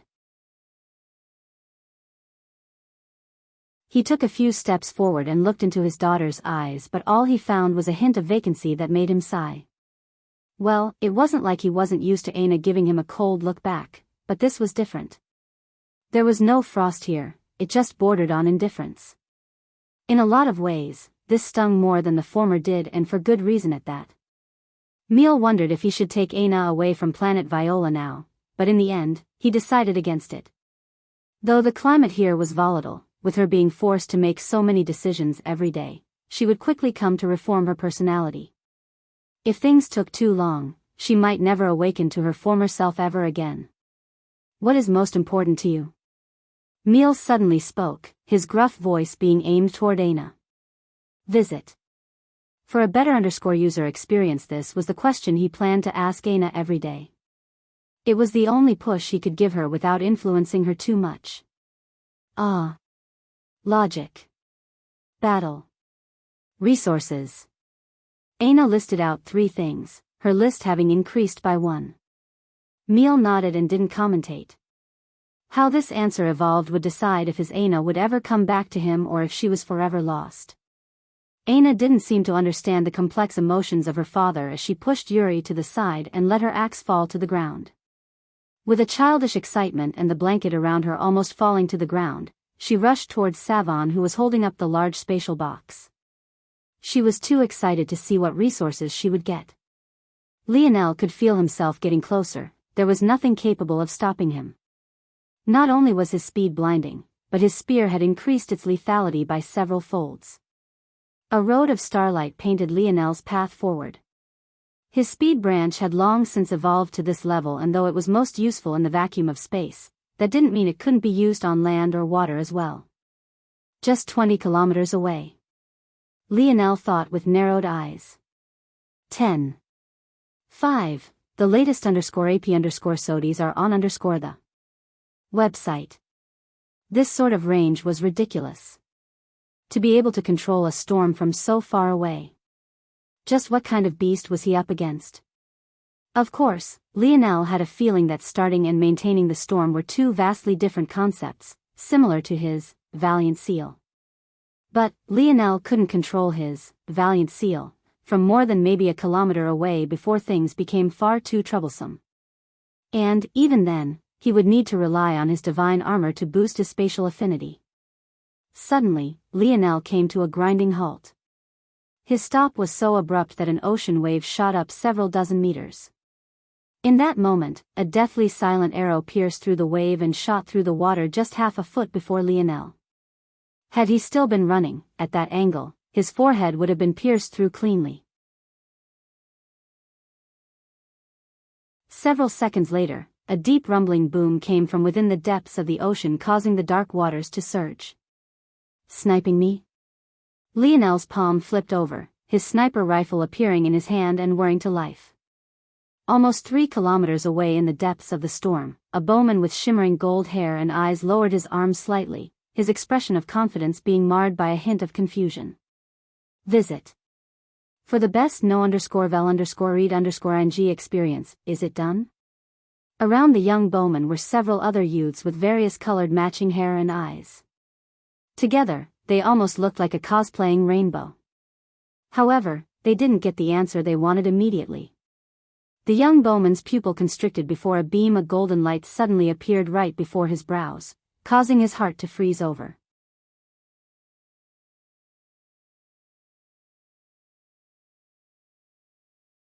Chapter 996. Chapter 996. 4 young men. Just when the young golden-hair-and-eyed young man thought that his life was forfeit, a hand with translucent scales suddenly appeared before his face. Bang! The hand was unable to stop the full momentum of the beam of gold, resulting in the golden-haired young man's face being bashed in with the back of it. Blood flew as the golden-haired young man's nose caved in, his body sent reeling backward to the point he nearly fell off of the flying disc the group of them stood upon. He was immediately concussed and felt as though the world was spinning without end all before he fell to his butt, the grip he had on his bow loosening to the point he almost lost hold of it entirely. At that moment, the young man who had saved his life looked down at his palm. He could feel an ache in his wrist that told him that he had nearly broken it. It was clear that he had underestimated this beam of light almost too much. This young man had a head of blue hair and eyes, and judging by his stunned look, he was clearly very much confident in his defensive abilities. Though his translucent scales hadn't been broken, he still felt a hint of pain. Who? Visit. For a better user experience this time, it was a green-hair-and-eyed young man who spoke, being the third of the group of 4. It seemed that his temper was the most fiery of the group, but it somewhat made sense. Being so far away from land made him itchy and trigger-happy. It was definitely safe to say that he was the most uncomfortable of the current group. By now, it was very much clear that these young men were members of Earth's hidden families and also that their goal may very well be identical to Lionel's own. The gold hair and eyes of the Lavis family. The green hair and eyes of the Critus family. The blue hair and eyes of the Aderna. And, finally, the fourth and final member of the group was the only one who didn't seem to react with shock or fury. He stood silently, a monocle with numerous floating lenses revolving around his left eye as though the moons to a planet. He was none other than Simeon Brazinger, the first main branch member of the hidden families Lionel had ever met. And, even until now, he was still the only one. Simeon's gaze narrowed. It's you. He still remembered 4 years ago now when he was forced to retreat from the Project Hunt Island. It was a humiliation he still wore on his chest to this very day. He hadn't seen Lionel in a very long time, but the pure dislike he had for him was just as palpable as it had always been. Back then, Simeon had chosen to come out ahead of time to try and lay a foundation and some groundwork for his future plans. However, at every turn, it seemed like Lionel was there to stop him. He had even tried to use the Royal Blue Fort to deal with him, but even that had ended in failure. Visit. For a better user experience, the result was Simeon being forced to return to the family's lands where he hadn't even been allowed to come out for the terrain war. Only after Earth entered the 5th dimension was he finally given some degree of freedom back in return. Yet, in the irony of all ironies, the moment he tried to accomplish something, here was Lionel once again to stand in his way. How could he not want to tear Lionel limb from limb? Simeon? The blue-haired young man called out, seemingly realizing that something was up. Adrin, Elilar, Xanos. Don't you dare move. He's mine. Simeon's words were baffling. He? Who was he? And plus, if there was anyone who should get first crack, shouldn't it be Xanos? Just look at him. The blue-haired youth, Adrin, looked toward Xanos to say as much. But, when he saw that the latter had grown a mustache of blood from his bleeding nose and how he still seemed to be in a daze, he shook his head. Never mind, Elilar, who had snapped earlier, looked toward Simeon oddly. They all knew Simeon well, he practically never showed any emotion at all. It wasn't coldness, it was just indifference to all things. This had to be the first time they had ever seen him lose his cool. Visit. For a better user experience, Simeon's face was quite expressionless, but a deep red force had begun to pour out from his body. Sometimes I forget that he's a Brazinger. Simeon's palm flipped over to reveal a rattling chain that must have been at least 10 meters long. It had a black body and was coursing with crimson veins and golden barbs. It looked as though there wasn't a single place on its bod that you could touch without ripping your flesh apart, and yet Simeon began to slowly wrap it around his palm, down his wrist and up his arm as though he couldn't feel a thing. At that moment, Lionel, donning his silver divine armor, suddenly appeared in the air no more than 20 meters from them. As for how Simeon had recognized him with his helmet on, maybe only he would be aware of the answer to that. Seeing Lionel, the gazes of Elilar and Adrin narrowed while Xanos was still far too out of it to even register just what was going on. Simeon's red hair waved about gently, the harsh rain in the surroundings not even touching the hem of his clothing beneath the bubble of his flying disc. With a wave of his free hand, 2 balls of light hovered before him before bursting. What was left behind left Lionel's gaze narrowing beneath his visor. 2 enormous metallic birds appeared. Or, rather, that was what they looked like on the surface. But their true nature most definitely caught Lionel's attention. Visit. For a better user experience, one more chapter coming today.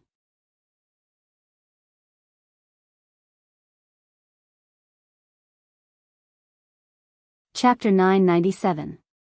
Chapter 997. Anytime the 2 metallic birds weren't entirely metallic at all. With a sweep of his internal sight, Lionel could see that they had flesh and blood. The answer, then, seemed simple. Weren't these 2 birds just wearing armor, then? But this wasn't the reality either. The metal wasn't being worn. It was them. It was as much their skin as flesh could be. In fact, it seemed that there were a few parts of their bodies that could be classified in much the same way. If Lionel didn't have such a dislike of Simeon, upon stumbling upon his first cyborg sighting, he probably would have felt that this was very cool too. However, unsurprisingly, Simeon wasn't a person he liked very much at all. Even setting aside what Simeon had tried to do to him, just the fact Simeon treated humans like experimental subjects was enough for Lionel to hate him. Lionel didn't even want to consider what sort of horrid torture these 2 birds had gone through to reach this state either. Lionel's gaze swept by Simeon, landing on Xanos. It didn't take much deduction at all for Lionel to realize that he was likely the one who had shot the arrow. If not for his bloody nose, the bow he was barely holding onto was a dead giveaway. However, after looking around some more, Lionel realized that this storm definitely wasn't being caused by these 4. This meant that there was a more than 90% probability that they were looking for the creature at the core of all of this just like he was. There was no coincidence that they were in the exact direction Lionel had been heading in considering the sheer vastness of the ocean. Lionel's eyes narrowed when he remembered what Simeon's ability was. If he was allowed to get his hands on such a creature and he controlled its genes to come under his command. Just what kind of devastation would that bring? Remembering back to how Lionel met Little Blackstar, his grip on his spear rotated slightly. Back then, he had almost killed Little Blackstar just to ensure that he never ended in Simeon's hands. Now, it seemed that history was replaying itself. The latest _AP_SODIes are on the website. The difference here, though, was that while Little Blackstar had only been playful, this beast was costing people their lives. Lionel had no idea what it was that these hidden families wanted, nor did he understand what their purpose on Earth was. But, what he did know was that when Earth was pushed into a corner facing the people of Terrain, he hadn't seen a single member of their ilk. All they had done was show up on Avalon and try to poach away King Arthur and his people. After they failed, they vanished and didn't appear again until now, when there were once again benefits to be gained while others were falling and dying in the background. These sorts of people. They were the kind Lionel abhorred the most. "I'm going to give you 2 options," Lionel said coldly. "Either get the hell out of my sight, or you fall beneath my blade." The fluttering red force around Simeon suddenly surged, his pupils constricting into pinholes. This was most definitely not the Lionel he knew. The Lionel he knew didn't have this edge to him, he didn't have this bloodthirsty air. In fact, he didn't have a willingness to kill at all. That Lionel was like a lion without its claws or a shark without its teeth. But now, Lionel raised his spear, pointing it between Simeon's brows. It was a blatant, undisguised provocation. At that moment, Lionel's aura was palpable. It hung in the air like a violet mist, raising above Simeon's own and suffocating it. "Lionel Morales," Simeon said slowly. "Visit." For the best no_vel_read_ng experience, however, what he hadn't expected was for Adrin to suddenly stand out. "Huh? What did you say, Simeon?" Simeon frowned, turning his gaze toward Adrin. The coldness in his eyes made Adrin's own gaze narrow, but the latter didn't back down. All 4 of these young men were on the same level. On top of that, all of them had entered the fifth dimension. Adrin felt no fear for Simeon, although the latter's power was great. Adrin looked away from Simeon and toward Lionel, suddenly understanding something. "I can't let you kill him, Simeon," Adrin finally said. "What?" Simeon's voice simmered like hot coals, his red eyes flashing with added menace. "Lionel Morales is the name of the man who saved my little sister. I owe him a favor. So, I'll only repeat myself once more. I can't let you kill him, Simeon." Adrin's own aura began to leak out, a dense blue force wafting about his body. Though he and Simeon were about the same height, Adrin was far broader, making it seem as though he was towering over Simeon completely. "Ha!" Simeon released a cold laugh. "Did you forget why it was that we came here? Visit. For a better user experience, all of that is meaningless in the face of my little sister's life." Adrin replied coldly. "So you're going to stand in my way no matter what? Do you really want to war against my Brazinger family? Since when has my Aderna family been afraid of you all? I'm sure you know best that we're the ones who best counter your lineage factor. Do you want to have a try to see how that'll work out for you? I'll give you a sneak peek." Adrin wasn't wrong. If the Brazinger family was the absolute pinnacle of offense, then the Aderna family was the absolute pinnacle of defense. It almost felt like nature knew they were meant to clash, coloring them both blue and red. Adrin turned to Lionel without another glance toward Simeon. "Little Nana has told me a lot about you, so consider this my thanks. I won't allow them to interfere and you can take this as repayment. Next time we meet on the battlefield, though, we will most likely be enemies." Adrin was confident in saying this even if Xanos and Elilar chose to side with Simeon in this matter. When it came to stalling and buying time, no one was his better. Lionel gave Adrin a deep look before nodding and shooting off into the distance, his 3 pillars following closely behind him. "I'll make you regret this, Adrin. Visit." For a better user experience, Simeon's voice had once again returned to neutrality, his force vanishing and even his twin pair of metallic birds having disappeared. He regained his composure so quickly that it almost felt too ridiculous. Adrin's eyes narrowed. "Any time."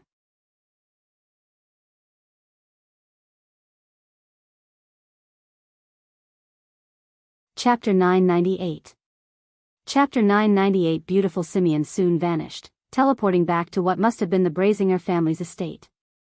This left the 3 young men behind, with Xanos slowly regaining his bearings. When the golden-haired Xanos finally realized just where he was, his head snapped around and he blinked. It was clear that his healing abilities were also far beyond that of a normal individual's. Rather than still being concussed, he seemed to be back to 100% in just a few minutes, just enough to catch a bit of the conversation between Adrin and Elilar. "Now he's pissed. You know Simeon is unpredictable, Adrin. I wouldn't want him as an enemy." Adrin shook his head. "This has little to do with how uncomfortable it makes me. It's a matter of principle. If not for Lionel, not to mention my little sister, a few of my cousins and other members of the younger ones would have been finished." "PFT," Elilar laughed beside himself. "Your family went around snatching zones and ended up almost dying, isn't that too funny?" Adrin glared at Elilar but let it slide only because no one had truly ended up losing their lives. It was a mythological zone, so the risk was different. If I hadn't already been in the 4th dimension back then, I might have gone as well.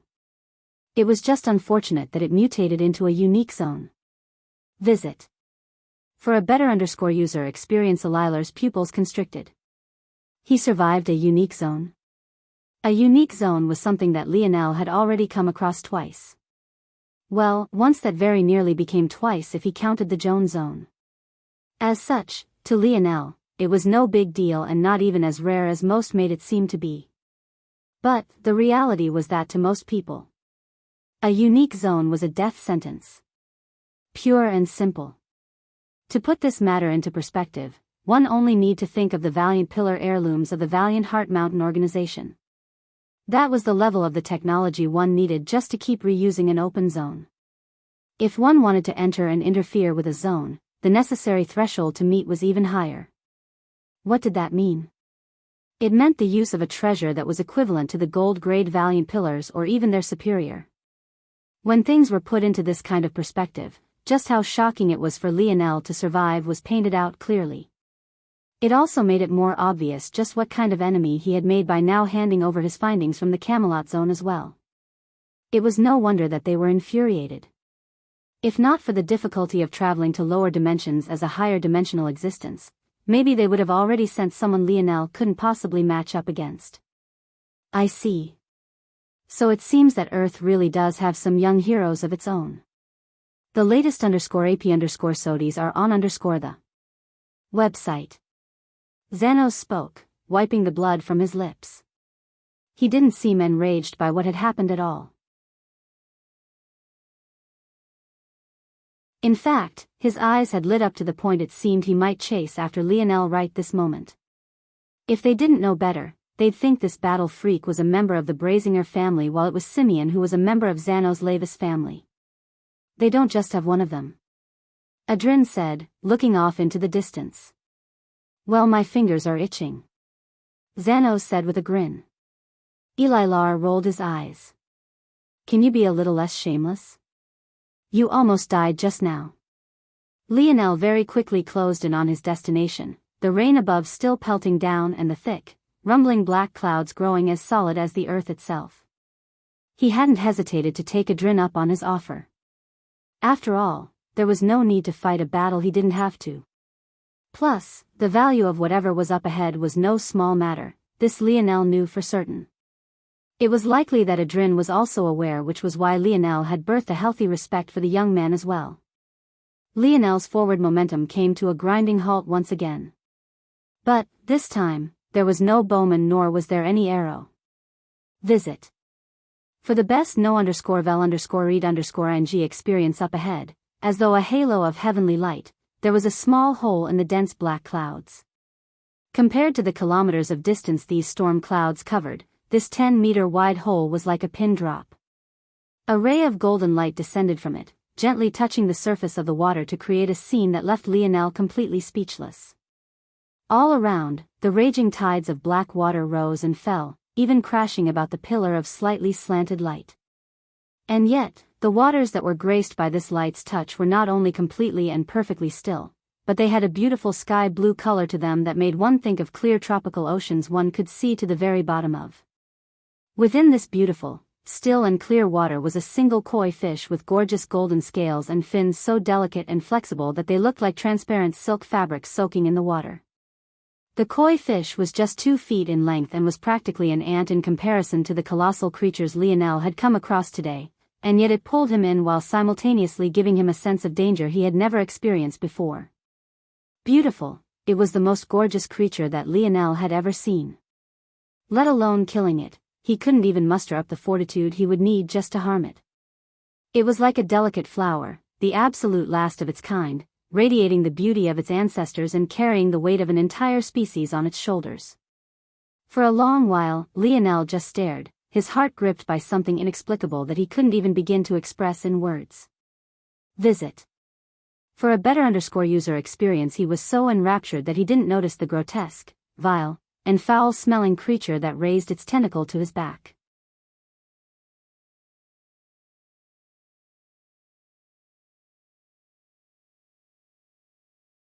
Chapter 999. Chapter 999. Risk. Lionel's pupils constricted. He felt his heart pump vigorously and his veins suddenly double in size. Outside his control, his dream counter activated, pumping his body into a state of fight or flight. Without hesitation, Lionel blinked away. Bang! Lionel's eyes widened as he watched one of his valiant seals shatter into pieces beneath the might of a tentacle of blackish purple. Just like that, he was left with only 2 that he quickly brought to his side. His expression warped as he laid eyes on the monstrosity before him. Had it not been for his dream counter, considering the strength behind that strike, Lionel felt that he would have most definitely died. However, the most shocking thing was that for his dream counter to activate, something must have made his mind go murky. Lionel had many dream counters. One was to activate his instantaneous heal ability when he was on the border of life and death. A second one was the one that had activated just now. It was attached to a strand of internal sight that always monitored his surroundings and was detached from his conscious mind. This strand of internal sight's only job was to calculate the strength of an oncoming blow. If the blow was beyond what Lionel could handle, Dream Counter would activate and drive his body into an optimal state for escape. However, under normal circumstances, Lionel was aware of this process from start to finish. But, this time he wasn't woken up until the moment his blood vessel dilated and his heart began to pump wildly. Thanks to this, he was snapped awake.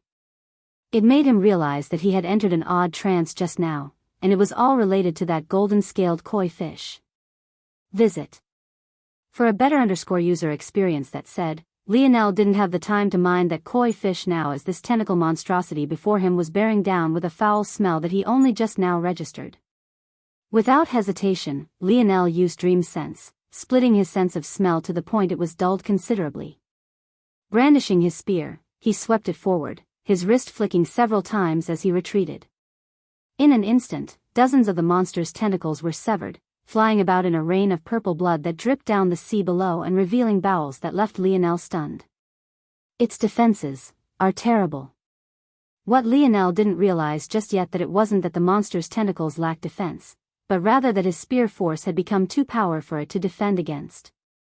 If it wasn't for Lionel's improvement, it would have taken at least 3 hacks to sever a single tentacle, but now a single sweep took out several. Lionel's eyes narrowed. After taking out so many tentacles, the monster retreated, but it wasn't before Lionel could catch a glimpse of what was behind the curtain of all those tentacles. A womb? The latest _AP_SODIES are on the website. Lionel's conclusion even made his own face go weird. This was because the conclusion wasn't based on his own normal deductions, but rather the result of a spark within his dreamscape. This was to say that what he had just seen ticked off enough boxes under the categorization of what a womb would be to cause a reaction in his dream world. Eggs, warmth, nutrition, placenta. Lionel's eyes widened, his gaze suddenly snapped back toward the gold-scaled koi fish before going back to the monster. He felt like he was on the verge of understanding something when the koi fish suddenly acted. Its mouth opened, causing a small sphere of golden light to form. It looked completely harmless and was just as beautiful as the fish it came from. But, in that instant Lionel was shaken. That small bead had a concentration of force that dwarfed anything that had come from the storm previously. This little bee, Lionel didn't get a chance to finish his thoughts. The wild churning of the sea suddenly became like a pot of boiling water. The siren call of what sounded like a dying whale sounded from all directions. It was so loud that Lionel was forced to use his dream sense on his ears as well, dulling his senses once again. At that moment, on the coast several kilometers away, the onslaught of invalids suddenly did an about-face and charged toward Lionel's location. The latest _AP_SODIES are on the website. Lionel understood immediately that this was the last resort of the koi fish. From what he could see, the koi fish and the tentacle womb were 2 separate existences. The tentacle womb needed the koi fish for the energy it could provide it, while the koi fish, without combat abilities of its own, needed the tentacle for protection. The earlier onslaught of colossal beasts Lionel had fought were already all the guards the koi fish had outside the tentacle womb. It had sent them all in hopes that Lionel would never get close to it. But, that had failed miserably. The tentacle womb could be considered the last line of defense and was indeed far stronger than any of the beasts Lionel had fought on his way here. However, what the two had never expected was for Lionel's breakthrough to make the tentacle womb fare even worse than their vanguard of beasts had. Without a choice, the koi fish could only use its final resort, calling an onslaught of invalids over to deal with Lionel in its stead in hopes that it could find a path to escape.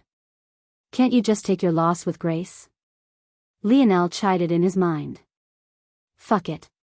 Vice." Lionel's senses reached into the segmented cube and pulled Vice out. The young man blinked in confusion, unsure of what was going on. Vice was none other than one of the 2 savants that Lionel was raising. Lionel was always hesitant to use them for fear that they'd grow more powerful than he could control, but he had still been slowly releasing their reins. Now it was time to see whether his risk was worth it or not. Visit. For a better user experience.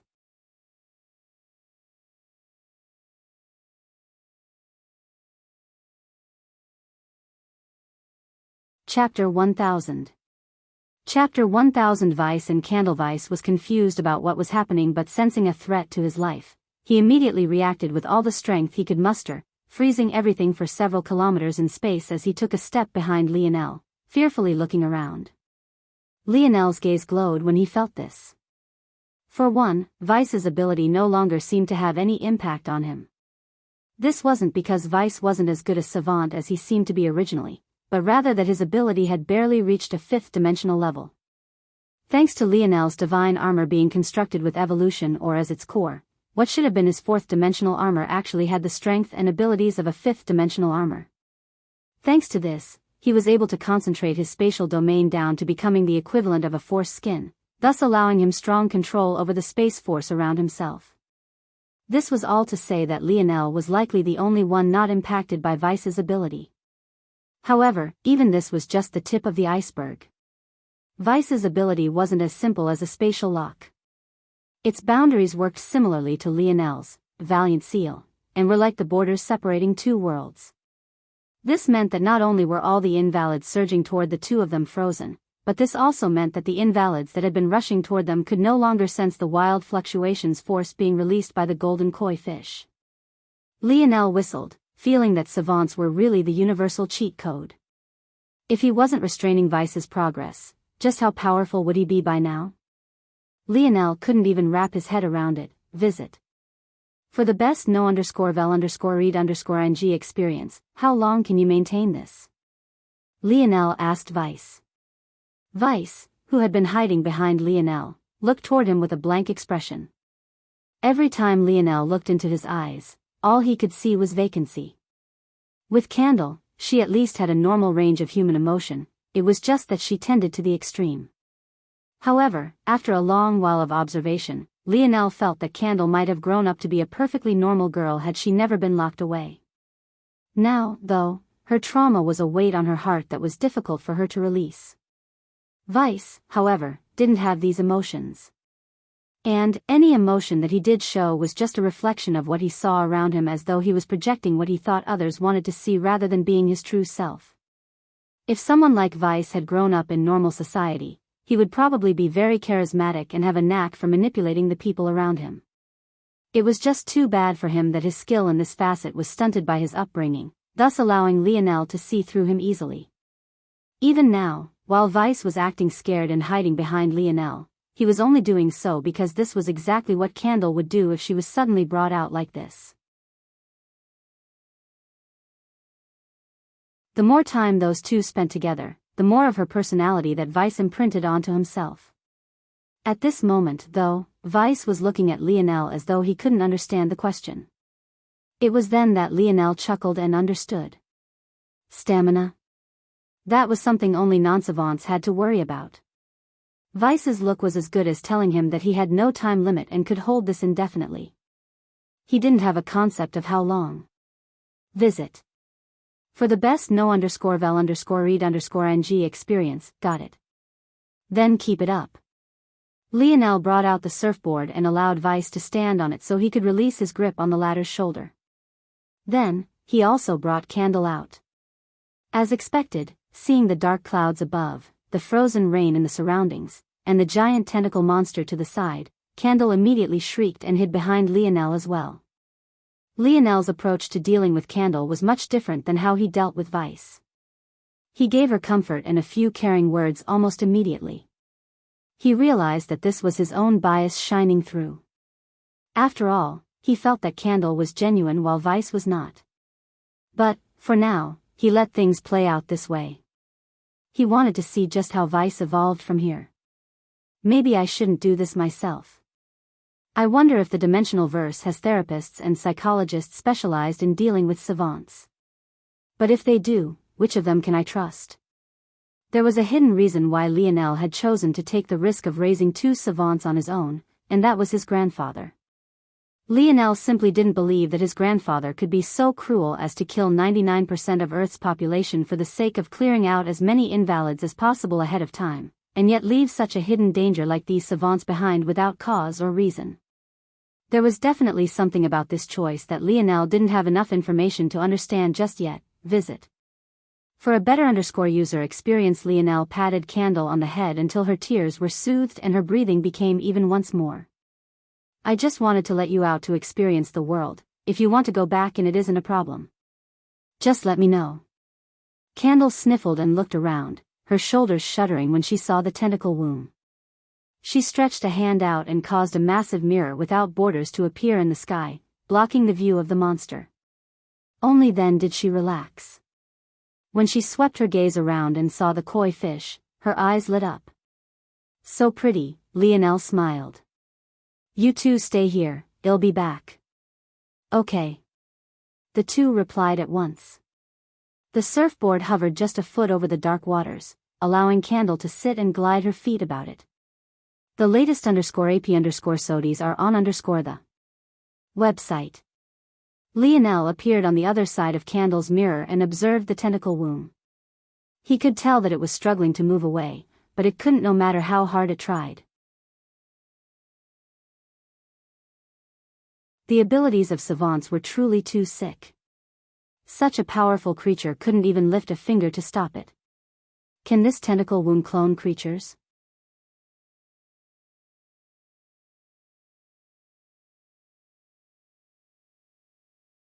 Chapter 1001.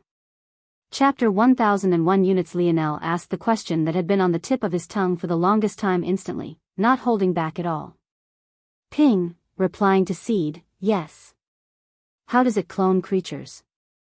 Ping, replying to seed, the creature clones by. Stop. Lionel shook his head. The dictionary had begun going on a long rant about the biological process that the tentacle womb underwent. Clearly, Lionel's question wasn't specific enough. Let's try. What do I need to give this tentacle womb in order to clone? Little Blackstar? Lionel didn't really have intentions of cloning Little Blackstar because he felt it would be a bit weird. But, after hearing the response, he realized that it was naive of him to an extreme to even believe he could. Visit. For a better user experience, ping, 1,283,490,985 units. At first Lionel was confused. But, after several probing questions he came to understand the a unit in this context was the equivalent of one complete beast crystal. That meant that for this tentacle womb to clone Little Blackstar as it was presently constructed, it would need over 1 billion units of Little Blackstar. Lionel soon came to understand that this was because of the void beast blood that Little Blackstar had ingested. But, even if this blood was ignored, according to the dictionary, it would still take 1,983 units to clone Little Blackstar. Lionel could only be left speechless by this. For one, the value of void beast blood had suddenly become very obvious to him. There was actually such a large gap between the value of Little Blackstar alone, even as a shadow sovereign, and just a vial of its blood. Not even its beast crystal. And secondly, he realized that just a beast as talented as Little Blackstar required almost 2,000 units alone. Hold on. Lionel suddenly realized that he had forgot something important. What's the amount of energy the tentacle womb would need to produce one Little Blackstar? Lionel almost didn't want to hear the answer, but when he did, he felt his body go numb. He had thought that the needs of the silver tablet were already ridiculous, but this tentacle womb made it look like child's play. Even if Lionel killed all the oceanic creatures Earth had to offer, the amount wouldn't be enough. Lionel shook his head. He hadn't considered one other thing as well. The latest _AP_SODIES are on the website. This was all theoretical. Just because the dictionary calculated that the tentacle womb would need this amount, that didn't mean that the tentacle womb would survive swallowing such an amount. In fact, Lionel's next question confirmed this perfectly. So that's how it is. As of right now, the womb's limit is producing fifth-dimensional creatures. It needs to consume 13 units to reproduce. If I tried to make it clone a creature worth 14 units, it wouldn't be able to ingest it properly and would even end up hurting itself. It's no wonder the creatures it cloned were so small and weak comparatively speaking. That's its limit. The swordfish was worth about 3 or 4 units at most. The question becomes, then, how do you find creatures close enough in identity to count as units of one another? This was the next problem Lionel ran into. These so-called units implied that you needed to swallow creatures that were nearly identical in species and ability. But, how was such a thing possible to find? Even among those sharing the same species, their abilities could vary wildly. Even if this tentacle womb could handle cloning Blackstar and Lionel was willing to do it, the current Lionel only had 1 unit of Little Blackstar and didn't even know where else he would find another Shadow Sovereign mink. How the hell would he even start this journey? It made no sense. But, clearly, there was something he was missing, or else how had the tentacle womb created so many swordfish? Was there really a school of identical swordfish out there? What was he missing exactly? At that moment, Lionel's gaze suddenly sharpened as he thought of something. After a series of pointed questions and inquiries, he landed on the response he wanted and his eyes glowed with understanding. The conclusion? Though this tentacle womb had a limit of 13 units, the truth was that it could mostly only produce creatures worth between 3 to 5 units. The reason for this was simple. Rather than absorbing multiple units of the same creature, something that would be impossible, the tentacle womb instead swallowed up powerful creatures and then segmented their abilities into smaller units to create these weaker level creatures. Visit. For the best no_vel_read_ng experience so, say for example the tentacle womb swallowed up a creature worth 10 units.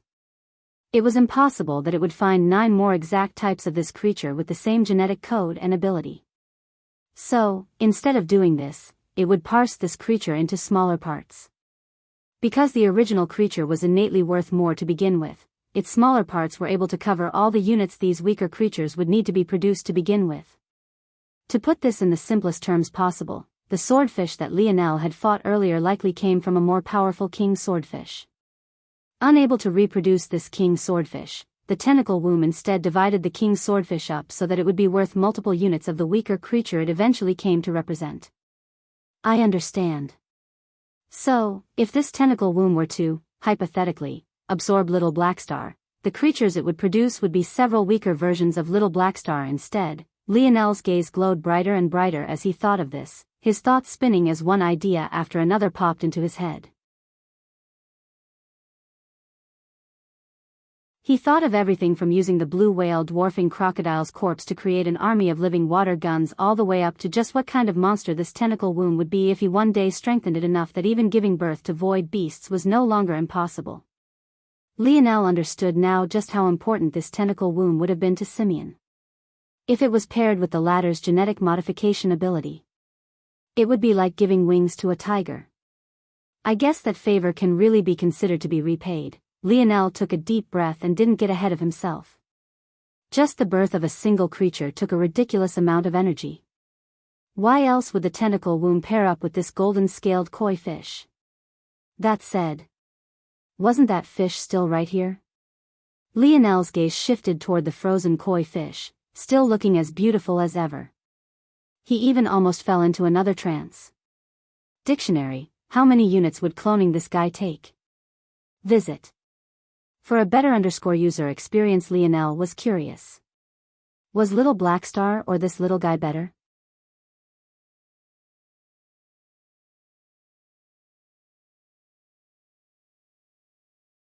Chapter 1002. Chapter 1002 Energy Purification, ping, 3923 units. Lionel's eyes opened wide in shock. This little fish was 30 times more valuable than Little Blackstar. At least the Little Blackstar before he ingested the void beast blood. Lionel appeared around the halo of the golden-scaled koi fish, his mind running in overdrive. This fish was very unique. Even now, Lionel could feel the wild surges of force that was coming from the ball of light that hung out from its mouth. However, to him, this was just the tip of the iceberg. This koi fish had actually been able to disrupt Lionel's mind for a moment, there was no doubt about that. For Lionel, who was very much used to being nearly infallible when it came to matters of his mind, this was both a scary and intriguing truth. The latest _AP_SODIes are on the website. The reality of the matter was that the boundaries of Lionel's mind had fifth-dimensional protection ever since he was in the third dimension. In fact, back when Lionel was in the third dimension, he had even been able to ignore the mental coercion of a fourth-dimensional variant invalid. But, now that he, himself, was in the fifth dimension and was also beginning to meet opponents at that level, those protections would slowly become less and less impressive. Unless Lionel took steps to create mental protections for himself, he would only become more vulnerable as time went on. So, in a lot of ways, he had to thank this koi fish for revealing this weakness to him. On the other hand, he was curious. This koi fish seemed to have the ability to gather up force.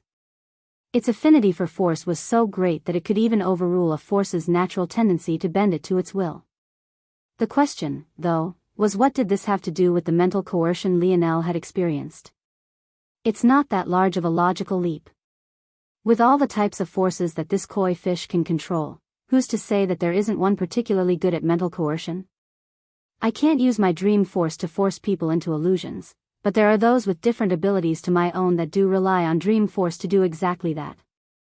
It's possible, then, that this koi fish made use of this branch of dream force to place me in a trance. But that only makes it more embarrassing that I actually almost fell for it. Lionel shook his head. Every time he felt he had a grasp on the dimensional verse, he would get blindsided with something new. For a person like him who liked to be prepared for every possible variable, it was a bit frustrating. In the past, he used to blame his recklessness for this, but he had weeded much of that out of his system long ago. After all, he had so many dream counters in place to deal with things, that was evidence of his caution. The main issue, though, was that it felt almost inevitable that there'd come a day where his dream counters wouldn't have an appropriate countermeasure. By then, it would be too late to regret. The latest _AP_SODIes are on the website. Lionel sighed. He knew that worrying about this was useless, just like his fear of missing out was also useless. Simply put, he didn't know what he didn't know. But, for Lionel, who liked to be in control of things and build a logical structure to his life, he found this particularly hard to accept. Lionel reached a hand forward and scooped at the water the golden-scaled koi fish lay in. Thanks to Vice basically freezing everything, he just had to manipulate his own spatial force to form barriers. The result was a sphere of hovering water holding a frozen fish. The golden-scaled koi fish regained the ability to move thanks to Lionel's barrier blocking it from Vice's ability, but there was nowhere it could go. It continuously rammed against the barriers, but it quickly became obvious that it was just harming itself. Calm down, I'm not going to eat you. Lionel chuckled before immediately frowning. This koi fish had really caused too many problems. Who knew how many had died because of its actions? Under normal circumstances, Lionel would be pissed off about it. And yet, he had actually chuckled and laughed. The charisma of this koi fish was really too much. Lionel felt like he almost forgave it entirely. This must be some sort of evolutionary protective mechanism. Its pseudo-symbiotic relationship with the tentacle womb isn't natural, so it had to survive in other ways before it formed this codependency. Its ability to be likable is probably what protected it. 30 times. 30 times, visit. For a better user experience, Lionel really couldn't wrap his head around it. The only explanation was that this koi fish's ability was beyond what Little Blackstar could match. But, the reality was that Lionel felt this koi fish was no better than his segmented cube. Couldn't his segmented cube also gather up energy? In fact, not only could it gather it up, but it could even form crystals and pure crystals out of this force, making it far more valuable than this koi fish. Unable to figure it out, Lionel chose to cover all of his bases. What is the ability of this koi fish? Ping, energy purification, wait. Lionel's dreamscape sparked, something within his mind churning. Visit. For the best no_vel_read_ng experience, a flood of questions came from his mouth, each more pointed than the last as he zeroed in on the answers he wanted. As he spoke, a plan of action continuously formed in his mind and his gaze grew brighter. By the end of it all, he looked toward the koi fish as though it was a priceless treasure, his heart thumping madly. Lionel carefully placed the golden-scaled koi fish into the large lake of cleansing waters and sent the tentacle wound to be slowly healed back to its peak condition.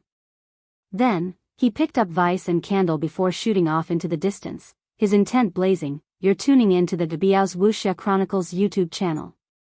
Don't forget to subscribe and join us on this journey to catch the most captivating stories.